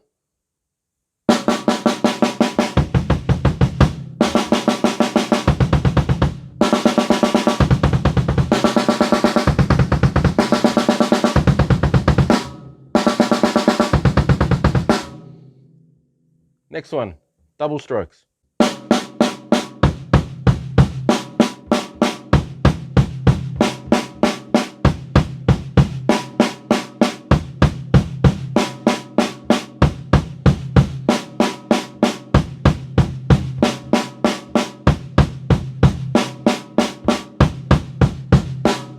In order to be able to play right hand, left hand, or right foot, left foot, you need your balance on the chair to be very good.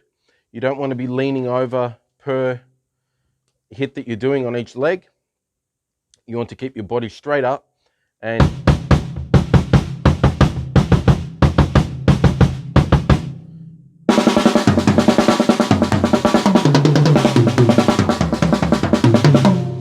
be able to play anything, anywhere, and your balance isn't affected. The next one we'll do is 3 on each hand.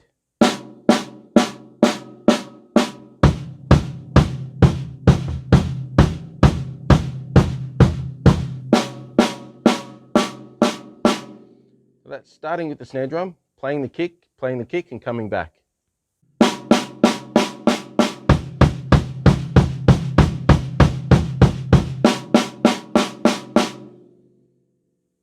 You have that one. Now what we'll do, we'll play a paradiddle, single paradiddle, which is right, left, right, right, left, right, left, left.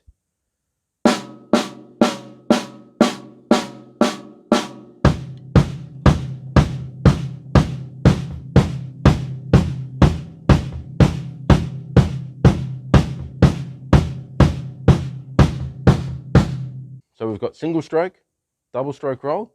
I've added the triplet in there as a bit of a bonus, work on that one. But the next one, you're doing the single paradiddle. The fourth one, you're doing double paradiddle. So you just double the start of it. Right, left, right, left, right, right. Left, right, left, right, left, left.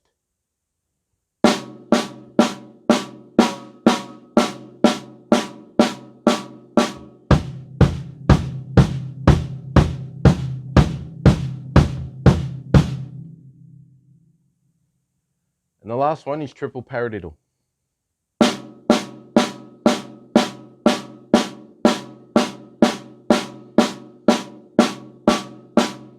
Let's do that, hands and feet.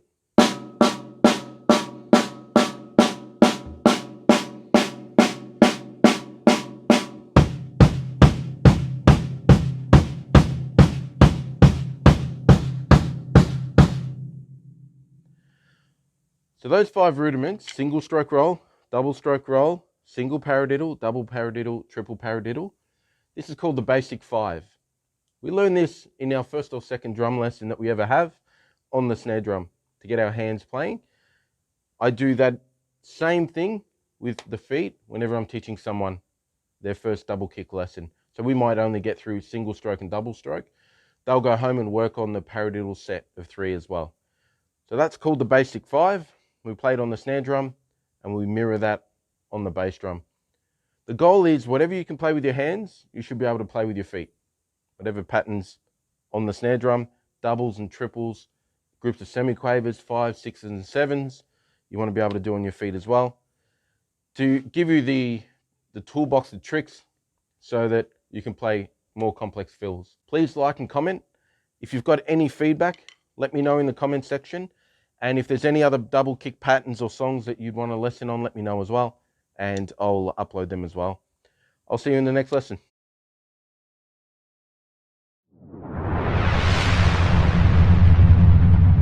All right. Alright guys, welcome back to the channel. This lesson will be Detroit Rock City from the Eric Carr era. I believe it's the 1988 solo. In the intro you've got the guitar playing, which is 2,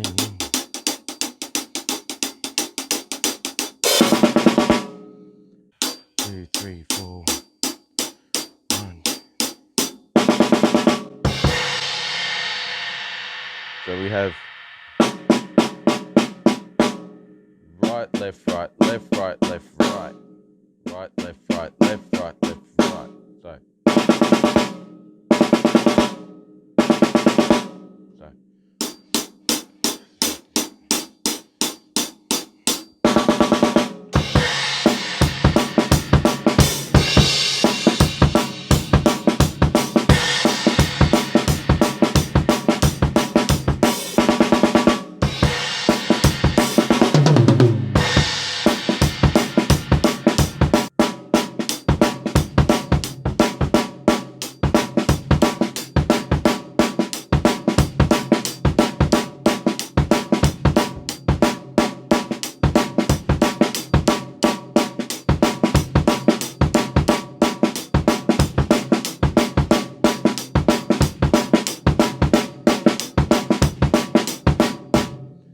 So in the verse, instead of playing our normal rock beat of, or this is kind of a triplet feel, like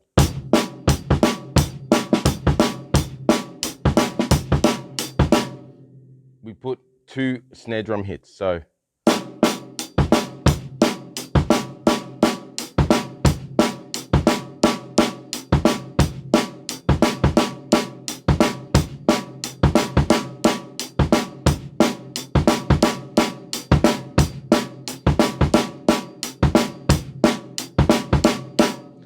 the verse has those 2 hits. So we keep the hi-hat going as crutches. 1, 2, 3, 4.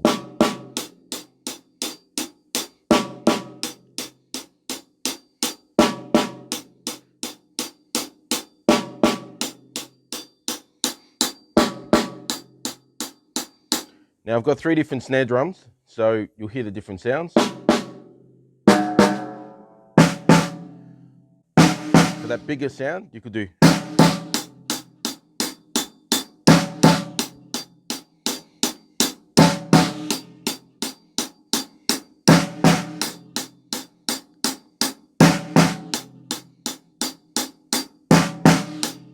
Now let's do the hi-hat and snare drum part completely. Here we go.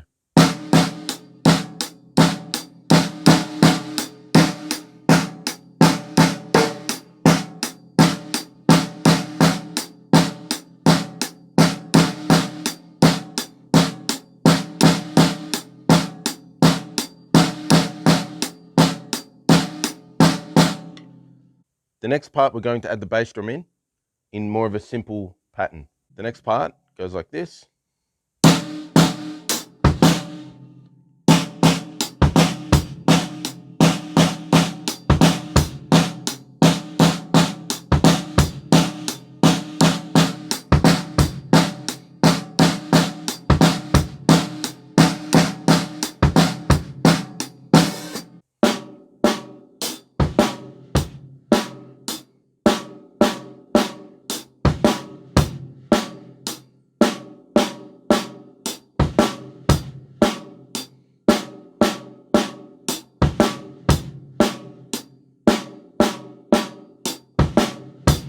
A little bit quicker.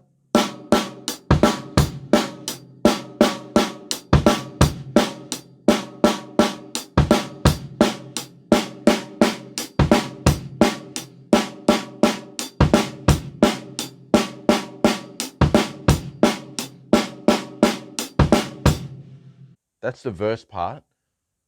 What I'll do now, I'll play the intro again, but add a few of the fills.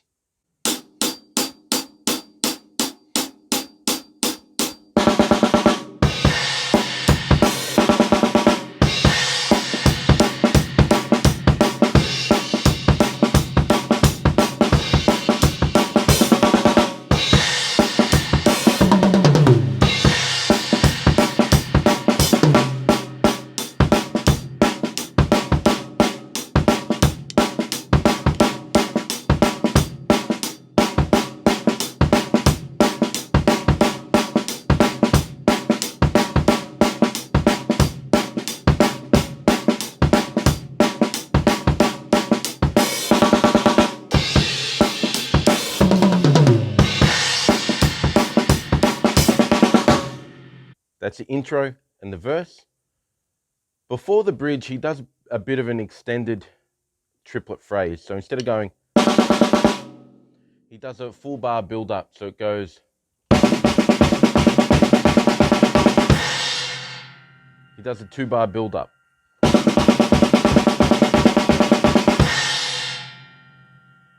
With the build up, Criss will play it pretty straightforward, not too many accents. Same with Eric Carr. There's a couple of bits and pieces in there, but not too much. When we go to Eric Singer, he actually misses one of the notes. So he plays this. So Eric Singer's pattern sounds like this, slowed down.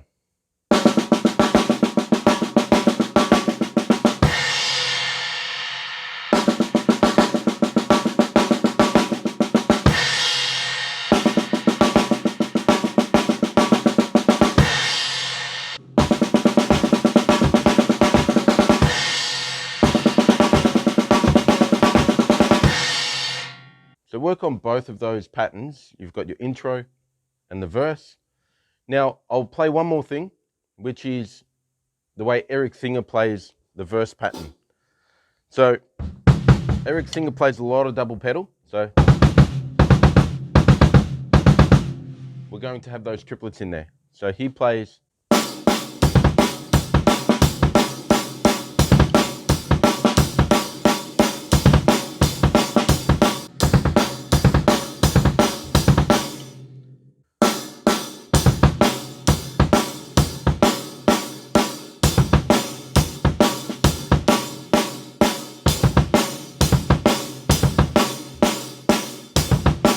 So you can experiment with that. So we go.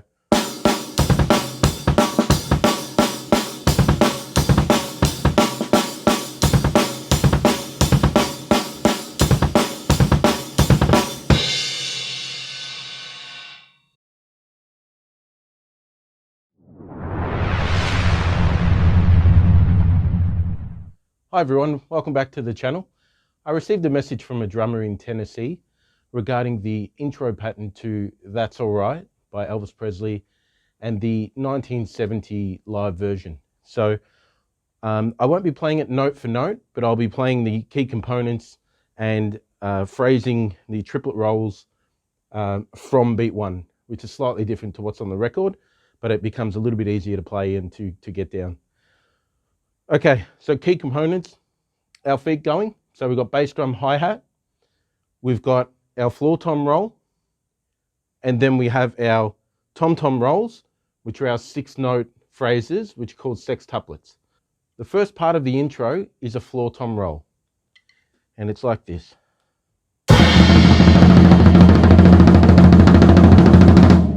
Now you can hold that however long you want. You can play it on lower toms, or depends which sound you want, but today we'll play it on the 14. So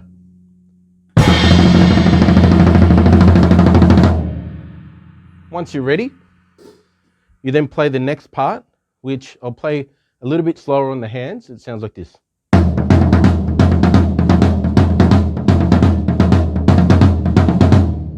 So where we place our accents is really important. So I'll play it a little bit slower.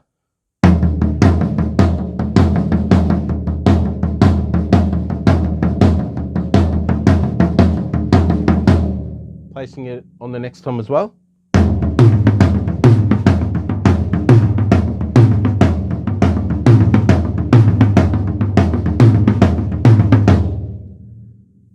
That's the hand pattern.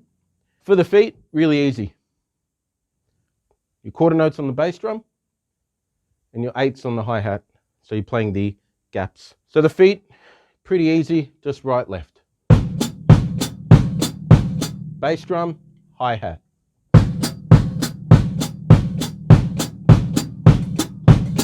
Two ways to play the hi-hat. You can have your foot down on the pedal and you can just press the front of your foot down to open and close, or you have heel up, foot off, and you dig in on the diagonal. So you can have your foot flat and you're just lifting up your foot, or you can have your heel up and you're digging into the pedal. So the pedal will come up and the front of your foot is what's pushing that up and down. So in slower tempos, I normally go left foot down, right foot up. I can get a bit more power into that bass drum. If it's faster tempos, I'll go heel up on both.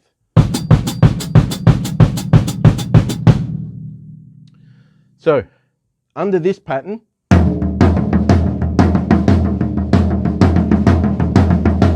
you've got the feet going.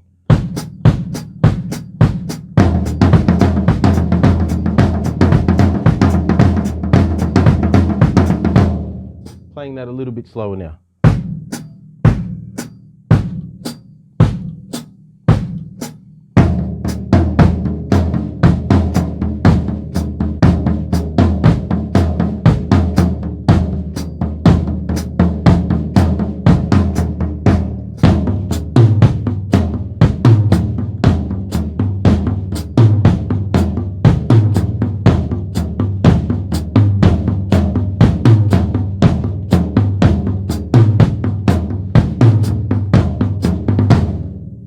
So that's the intro pattern initially.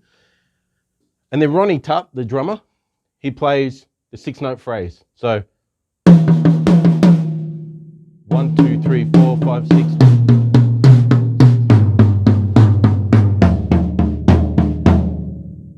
So you can move that around wherever you want, but we're playing 6.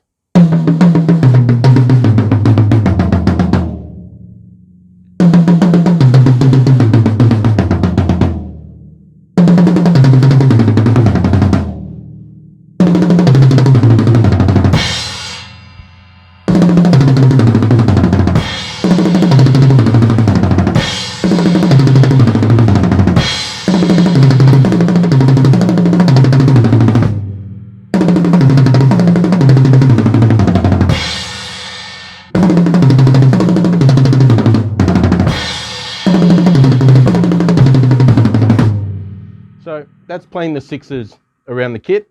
We'll add the bass drum to the first beat of every 6.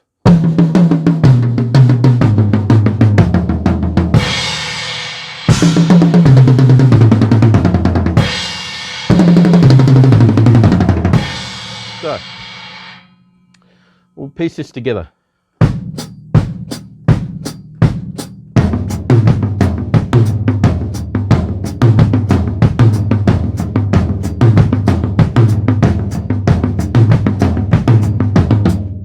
Now with the fills.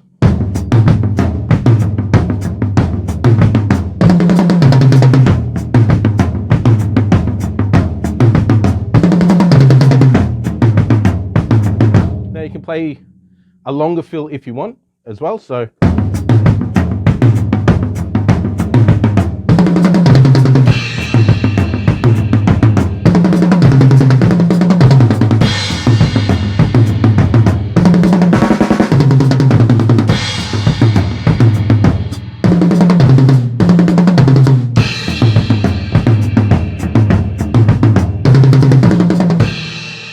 work around the kit to what suits you.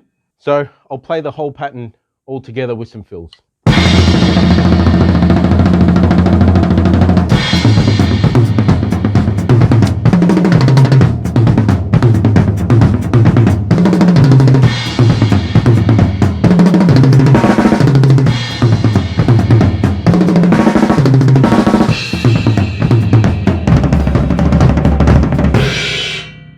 So a few ideas around the kit, and then it goes into the song, goes into verse and chorus. So comment any feedback that you've got, if you need me to break down anything else, and if you've got a request for another song. I do really appreciate the feedback, requests for songs, lessons for patterns and other bits and pieces. So please recommend any songs that you'd like a lesson on, and leave your comments below on what you think with the lessons. If you wanted anything else, in upcoming videos I'll be focusing on lessons based on Kiss drummers. So Peter Criss, Eric Carr, Eric Singer. They both play very differently, and since starting this channel I've spoken to a lot of great drummers, and I guess all of us love one of the drummers. We have a second place that we normally put, but we respect all three drummers and their contribution. So I've already done How to Play Like Eric Carr, part 1. Part 2 is on its way. And I've also completed How to Play Like Peter Criss. As you can probably guess, there will be a How to Play Like Eric Singer. He has his own style, which is brilliant, stick tricks and everything going on. So I'm looking forward to doing a lesson on that as well. If you've got a drummer or a song that you would like me to do a lesson on and break down and show you all the different bits and pieces, comment below, send me a message, and I'll record a lesson for you based on what your requirements are and what your questions are. So hope you enjoyed this one. It's a short lesson, straight to the point, get all the bits and pieces together. So thanks again if you've liked and subscribed and commented or sent me a message and requested a lesson. I really appreciate it. So all the best, and we'll see you in the next video.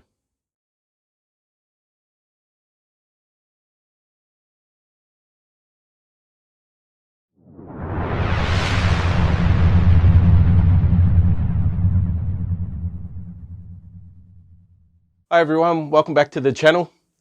Hope you had a great Christmas and New Year's.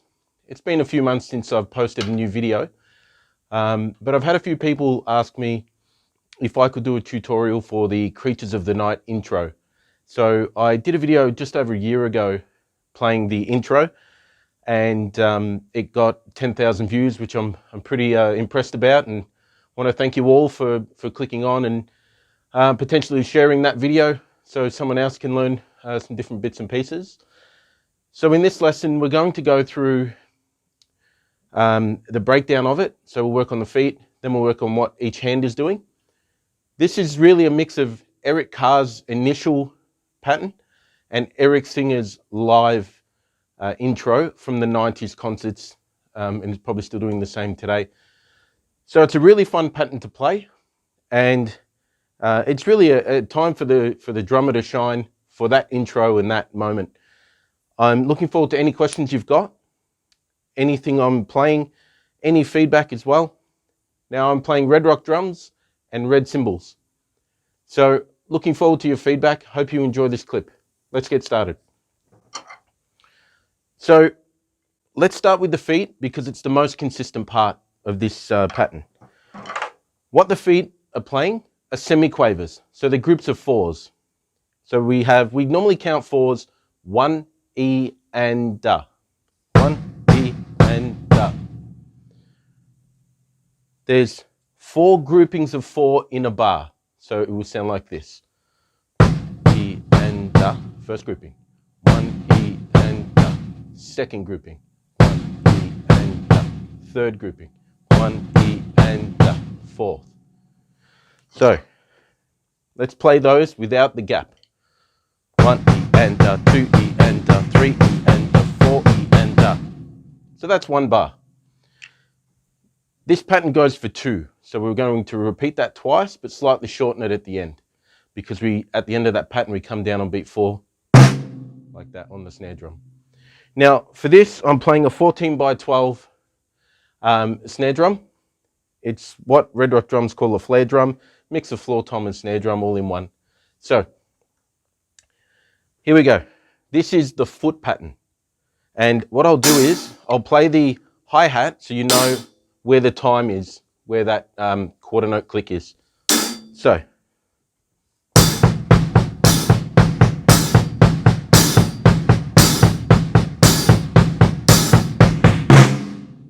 And now I'll count along. 1 E and a 2 E and a 3 E and a 4 E and a 1 E and a 2 E, 3 E and a 4. So that's how the feet will go. Now we'll do it at concert speed. Should sound something like this.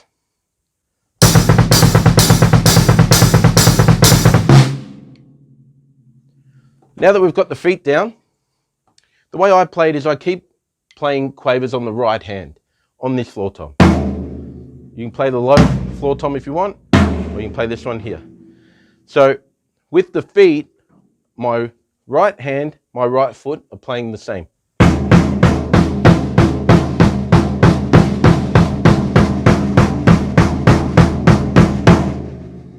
So practice getting those playing together. So it'll be 1 and 2 and 3 and 4 and 1 and 2 and 3 and 4 and 2 and 3 and 4 and like that. The pattern, I'll count that out for you because we're stopping on 4. 1 and 2 and 3 and 4 and 1 and 2 and 3. And again. 1 and again.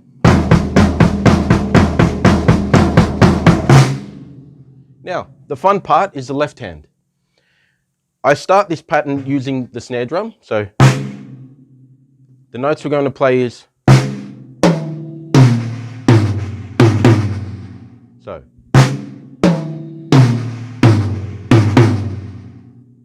The reason why I stopped there is so we don't cross over hands on this floor tom. If we were playing the lower floor tom, you could bring that to there. But we'll keep it nice and simple. So.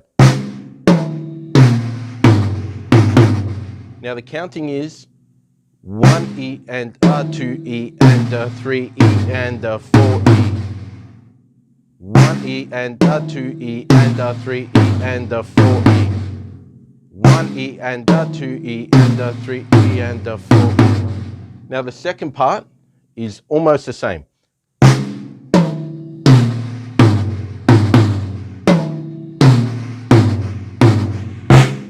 So.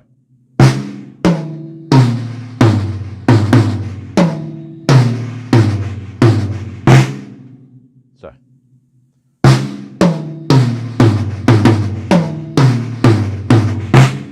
little bit quicker. So, what I'll do now is I'll play the pattern slower. So we've got this going. We need to put both feet in now. So we're going to do this. So.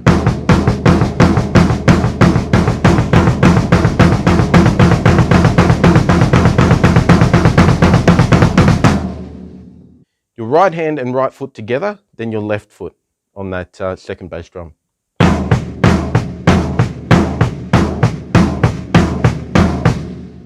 Now, if you're thinking, I don't have a double pedal or I don't have double bass drum, I've got another method you can use, which is a little bit more simplified in terms of the phrase, but it would get you playing the intro and it would pass, I guess.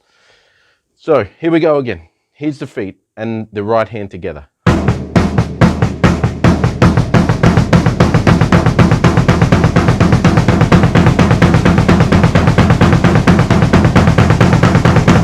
Now what we'll do, we'll play the whole pattern together.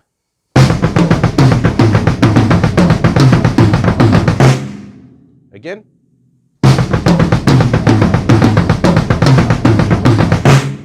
Again, and a little bit quicker. So that's concert speed.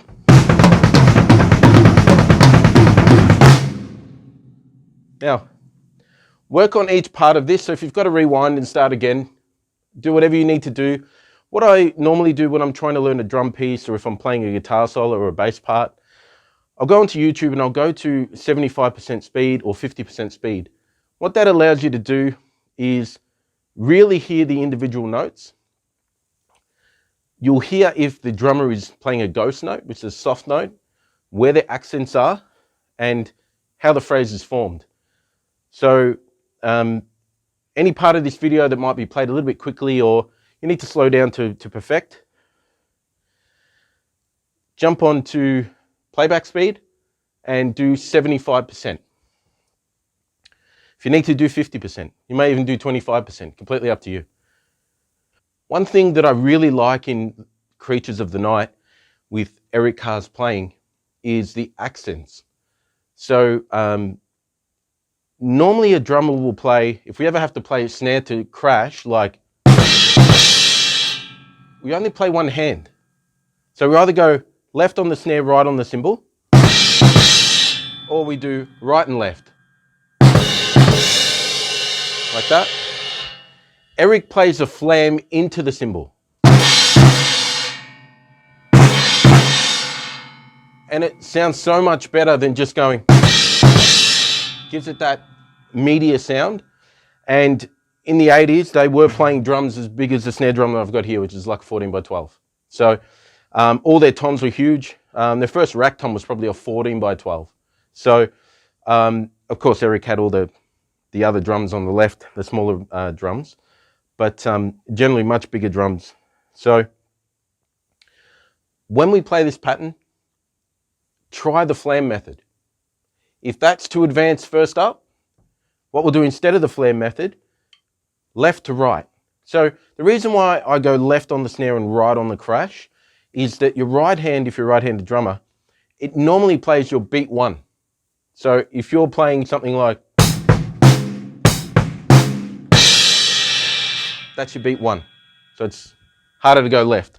So we'll go one.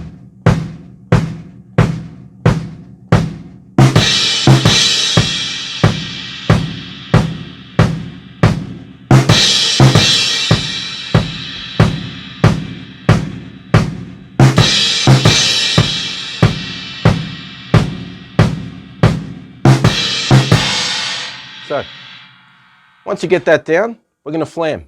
So the way to flam this one is I go ghost the right to the solid left, or the accented left. Right?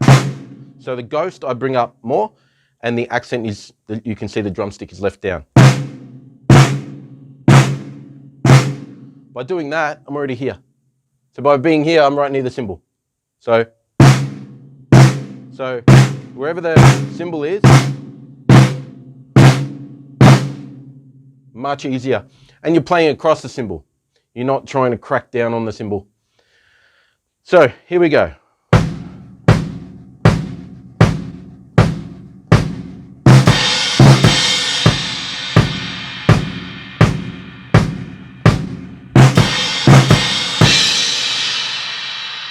So they're the two parts. So we've got the intro.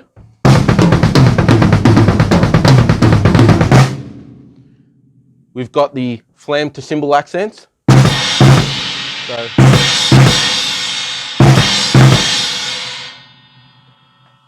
in the verses, he plays the bass drum pattern with the bass guitar. So it goes.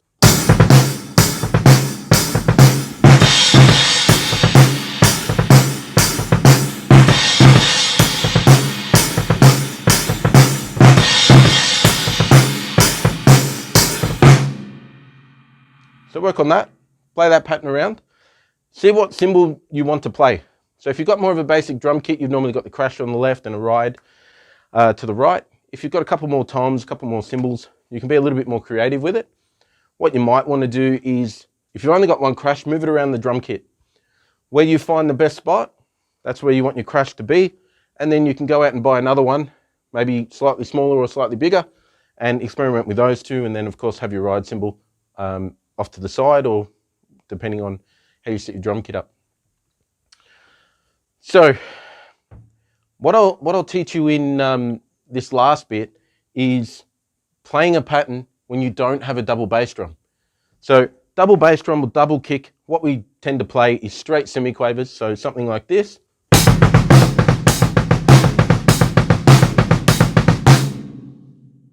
If it's quicker,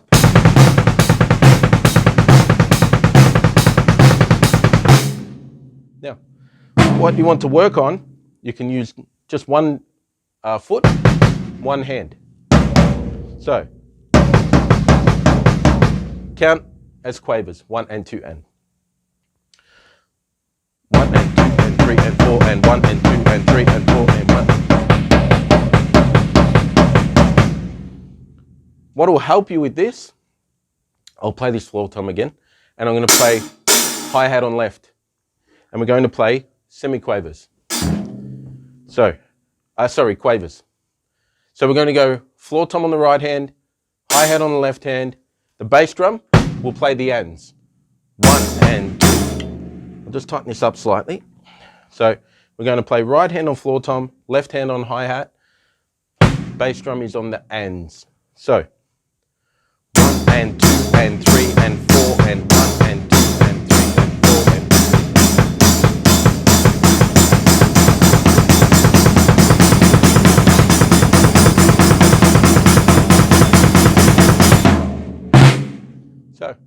work on that one. Put that into your playing. So it can help you with the intro of this song, whether you want to play floor time, so like, and play it straighter.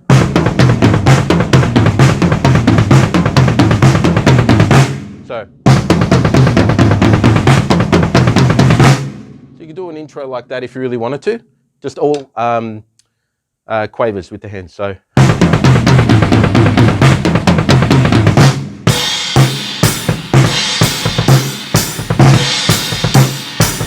So we're going to add it all together this time. Here we go.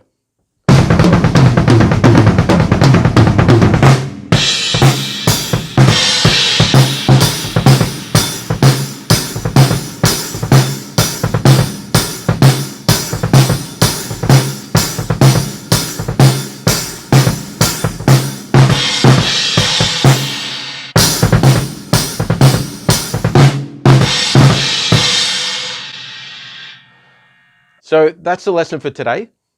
Please comment your feedback, any questions you've got, if you want me to break down anything else for this or any other Kiss intros, grooves, or solos. I will do an Eric Carr drum solo tutorial.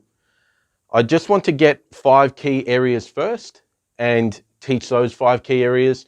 Then with your feedback and any questions that you've got, we can build on those and I can do further videos. Also comment any tutorials that you want me to teach you coming up. So if there's a particular band or drummer, maybe a pattern or an intro or a fill, let me know. I hope you've enjoyed the lesson. If you've liked the video, please like and subscribe if you haven't already. Feel free to share it with your friends and family and ask them to like and subscribe so that we can share these lessons out to people and then they can ask for different lessons and techniques. All the best for the year ahead and enjoy your drumming.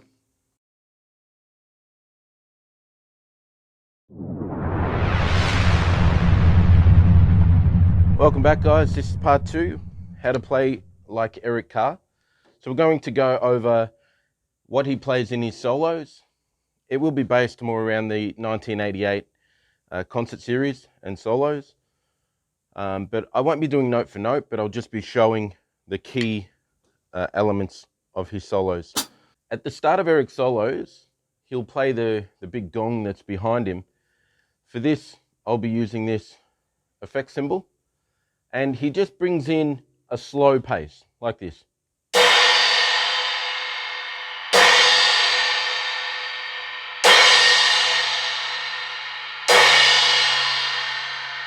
What that allows for is a clear difference between playing the songs with the band and the introduction of the drum solo. So that gives the music some breathing room and tells the audience that it's the drum solo. So we do this. And then he would have a pace going. So.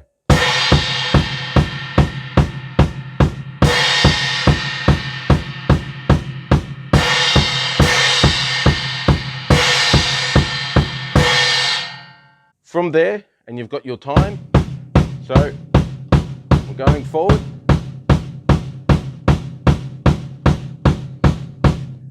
From there, we can go straight into double pedal. So if you like this.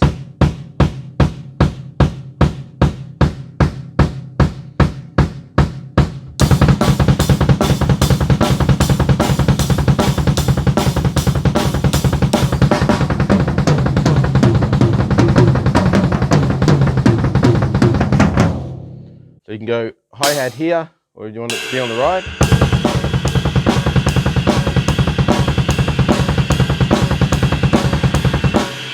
We'll put 3 sections together.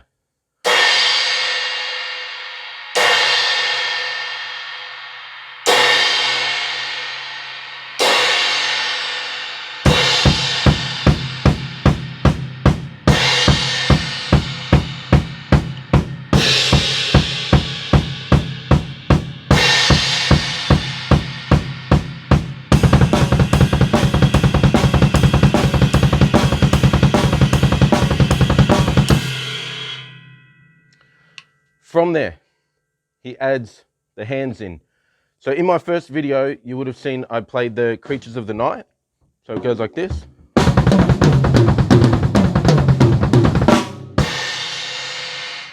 he does a similar thing, but only plays 2 hits. So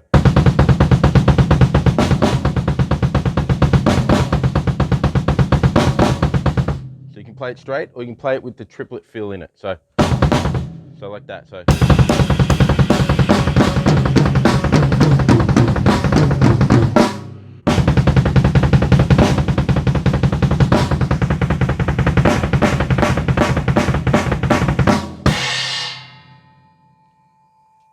we've got the intro cymbal, then the beat,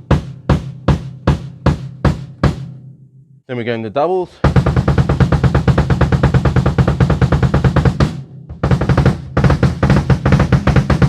After we play the double kicks, then we put the accents in. Or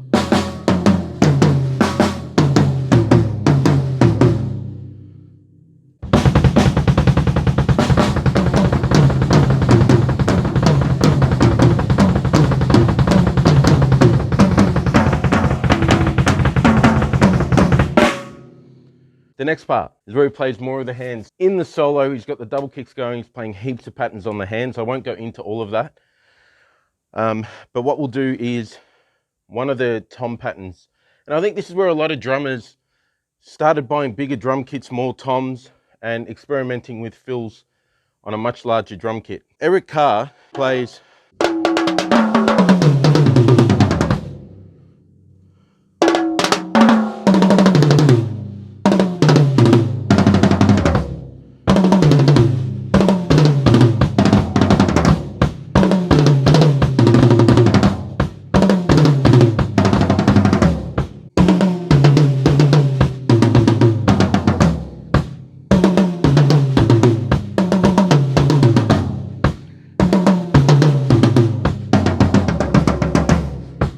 experiment with that a little bit and play what you like or what you like to hear. So you can start right up on the rototoms.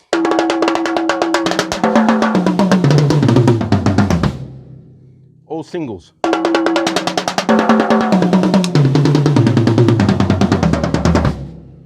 So if you've got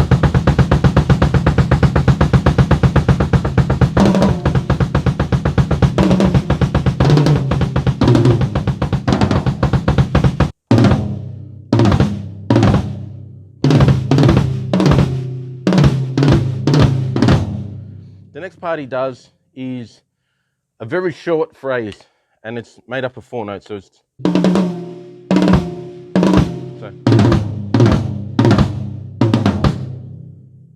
the phrase is made up of 4 notes, and he plays it very quickly. But I'll start slowly.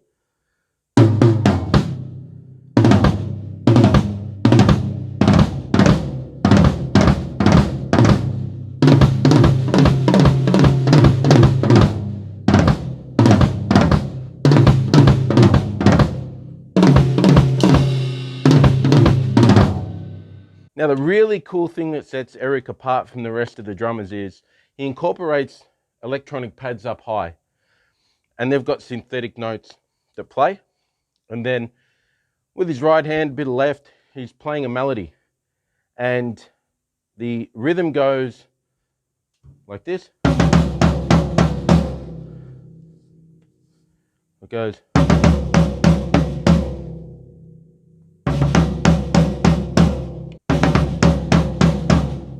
This is when he breaks into the drum beat, so he goes.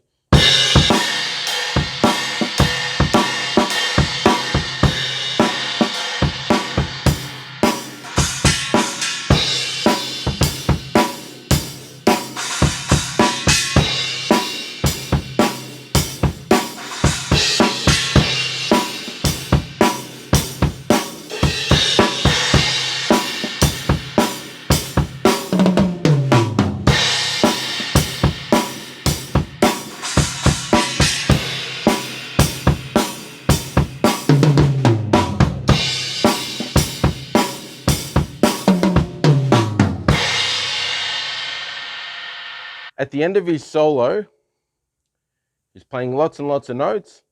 There's a millisecond gap, seems like a millisecond gap. Pyro goes off and he jumps up and stands on his bass drum and finishes the solo. So, I mean, try that if you want, but risky. I'll connect all of the solo sections, but only play a little bit of each. We have the intro.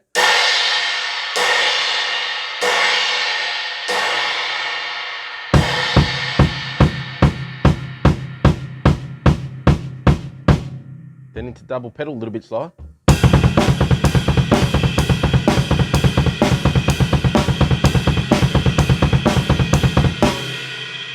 Double pedal with toms.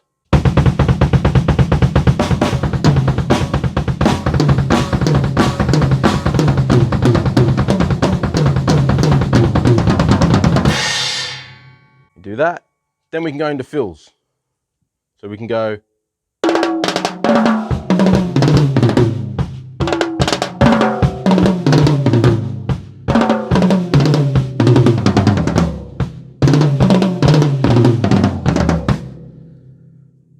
Got those. And then you've got the melody pattern.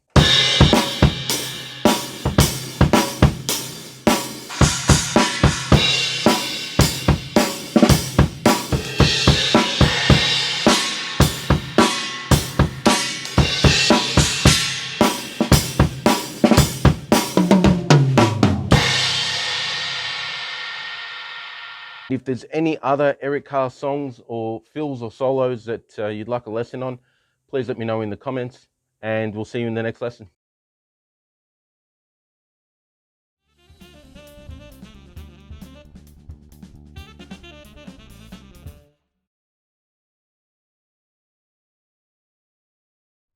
Hi everyone, welcome back to the channel. I've had a lot of requests for a tutorial for the Criss solo that I did 2 years ago. So had a few people wanting to know the basics of the solo and a few, I guess, tips on what Peter is playing. I guess Criss is the first drummer that inspired me to play drums. You see his levitating drum riser, the massive drum kit. In the 75 solo, he breaks his drum kit on stage after the song. So it was like, to a kid, that's who you want to be. You want to be right in the thick of that with all the pyro and everything going on. So today's tutorial is the basics of it, to get you playing, to get you understanding the solo, and to get you being creative with the ideas. So adding your style to the playing. So let's get started. The solo itself is based around a 4 on the floor on the bass drum. So playing 1, 2, 3, 4, 1, 2, 3, 4. The hands are playing triplets. So we're playing 1 and 2 and 3 and 4 and 1 and 2 and 3 and 4 and. You've probably seen I'm using purple drumsticks. These are from Red, same company that make my cymbals, and I use the 5AA hickory sticks. Probably the best drumsticks I've used in terms of the weight of the sticks, perfect. So yeah, check them out. Red drumsticks along with red cymbals, and I'm playing red rock drums. So let's play this really slowly. Get the 4 on the floor going. So we'll do the 4 on the floor. 1, 2, 3, 4. 1, 2, 3, 4. Now the triplets. 1 and 2 and 3 and 4 and 1 and 2 and 3 and 4 and or right, left, right, left, right, left, right, left, right, left, right, left, right, left, right, left, right, left.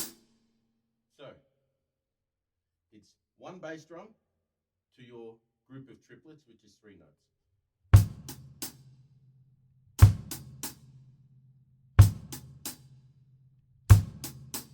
Like that. I've spaced it out a little bit so you can hear the 3 notes. Playing it continuously sounds like this.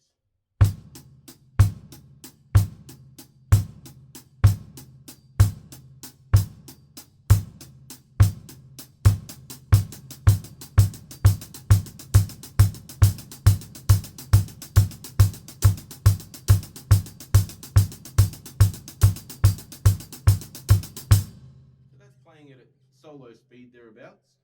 Now we're going to place this around the drums at 1 volume, and then I'll describe the dynamics or the accents that he's playing to bring that solo to life.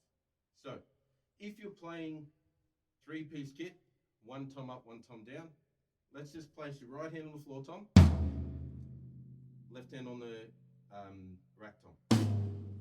So when we want to play it on the kit, you've got one tom up, one tom down. This is the basics of it. So I'm going to play it slowly first, and then I'll speed it up, but I'll be playing it at one volume level, or one dynamic. So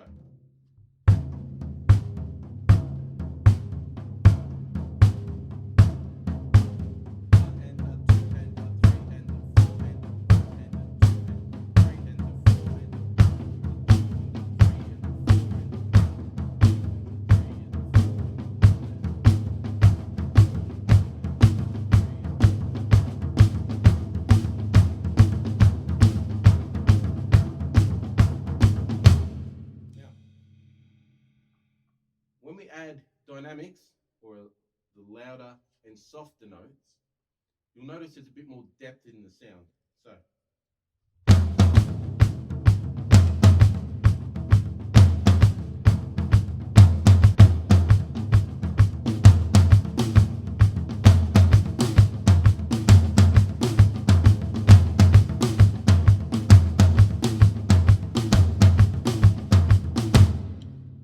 that's adding the dynamics in. Then you want to move around the drum kit. He normally plays a massive drum kit. There's rack toms all the way to the left, a number of floor toms and tom toms or rack toms. So when we move it around the drums, now I've got the 14 floor tom here, I've got the 16 here, 8, 10, 12, 14. Now I've got roto toms as well here.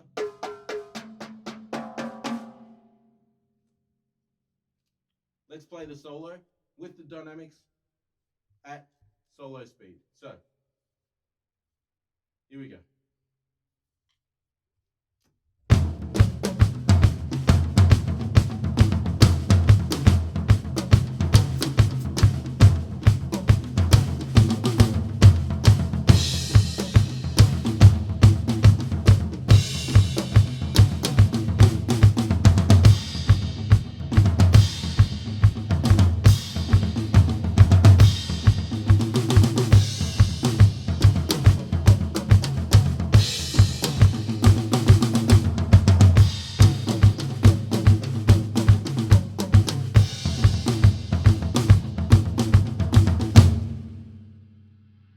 In his solo, he's got a cowbell that he plays, which is just the right hand of the triplet.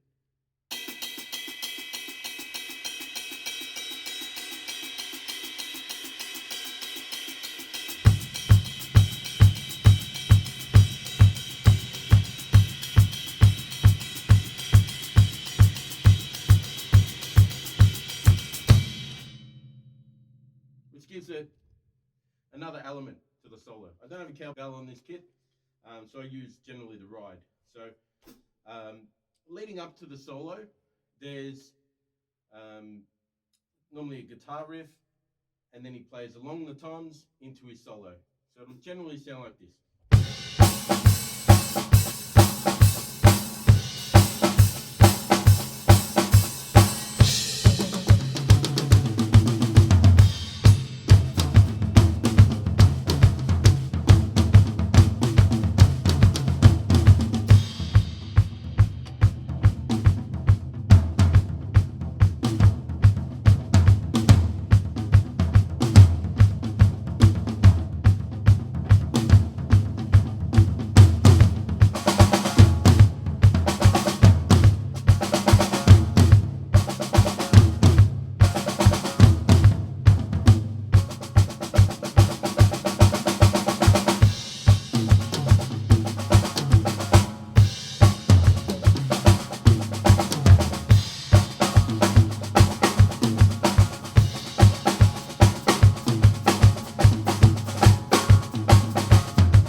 experiment with that. Play your triplets around the whole kit. Add your cymbals in for dynamics. Play your snare rolls from a low volume to a high volume. So like this.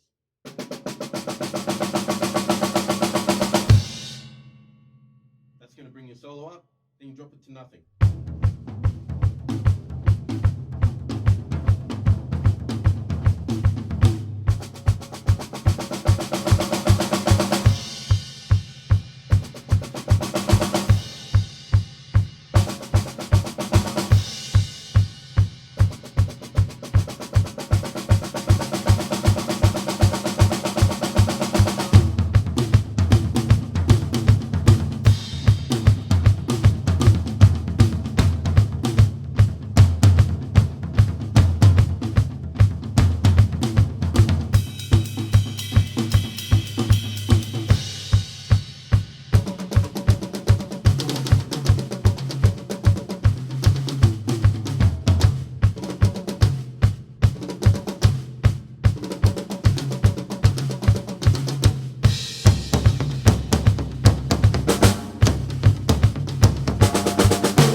Hope you guys enjoyed this. Please comment your feedback. Send me a message if you've got any questions or if you would like another tutorial to a different song, a different solo from different drummers. So enjoy, guys, and I'll see you in the next video.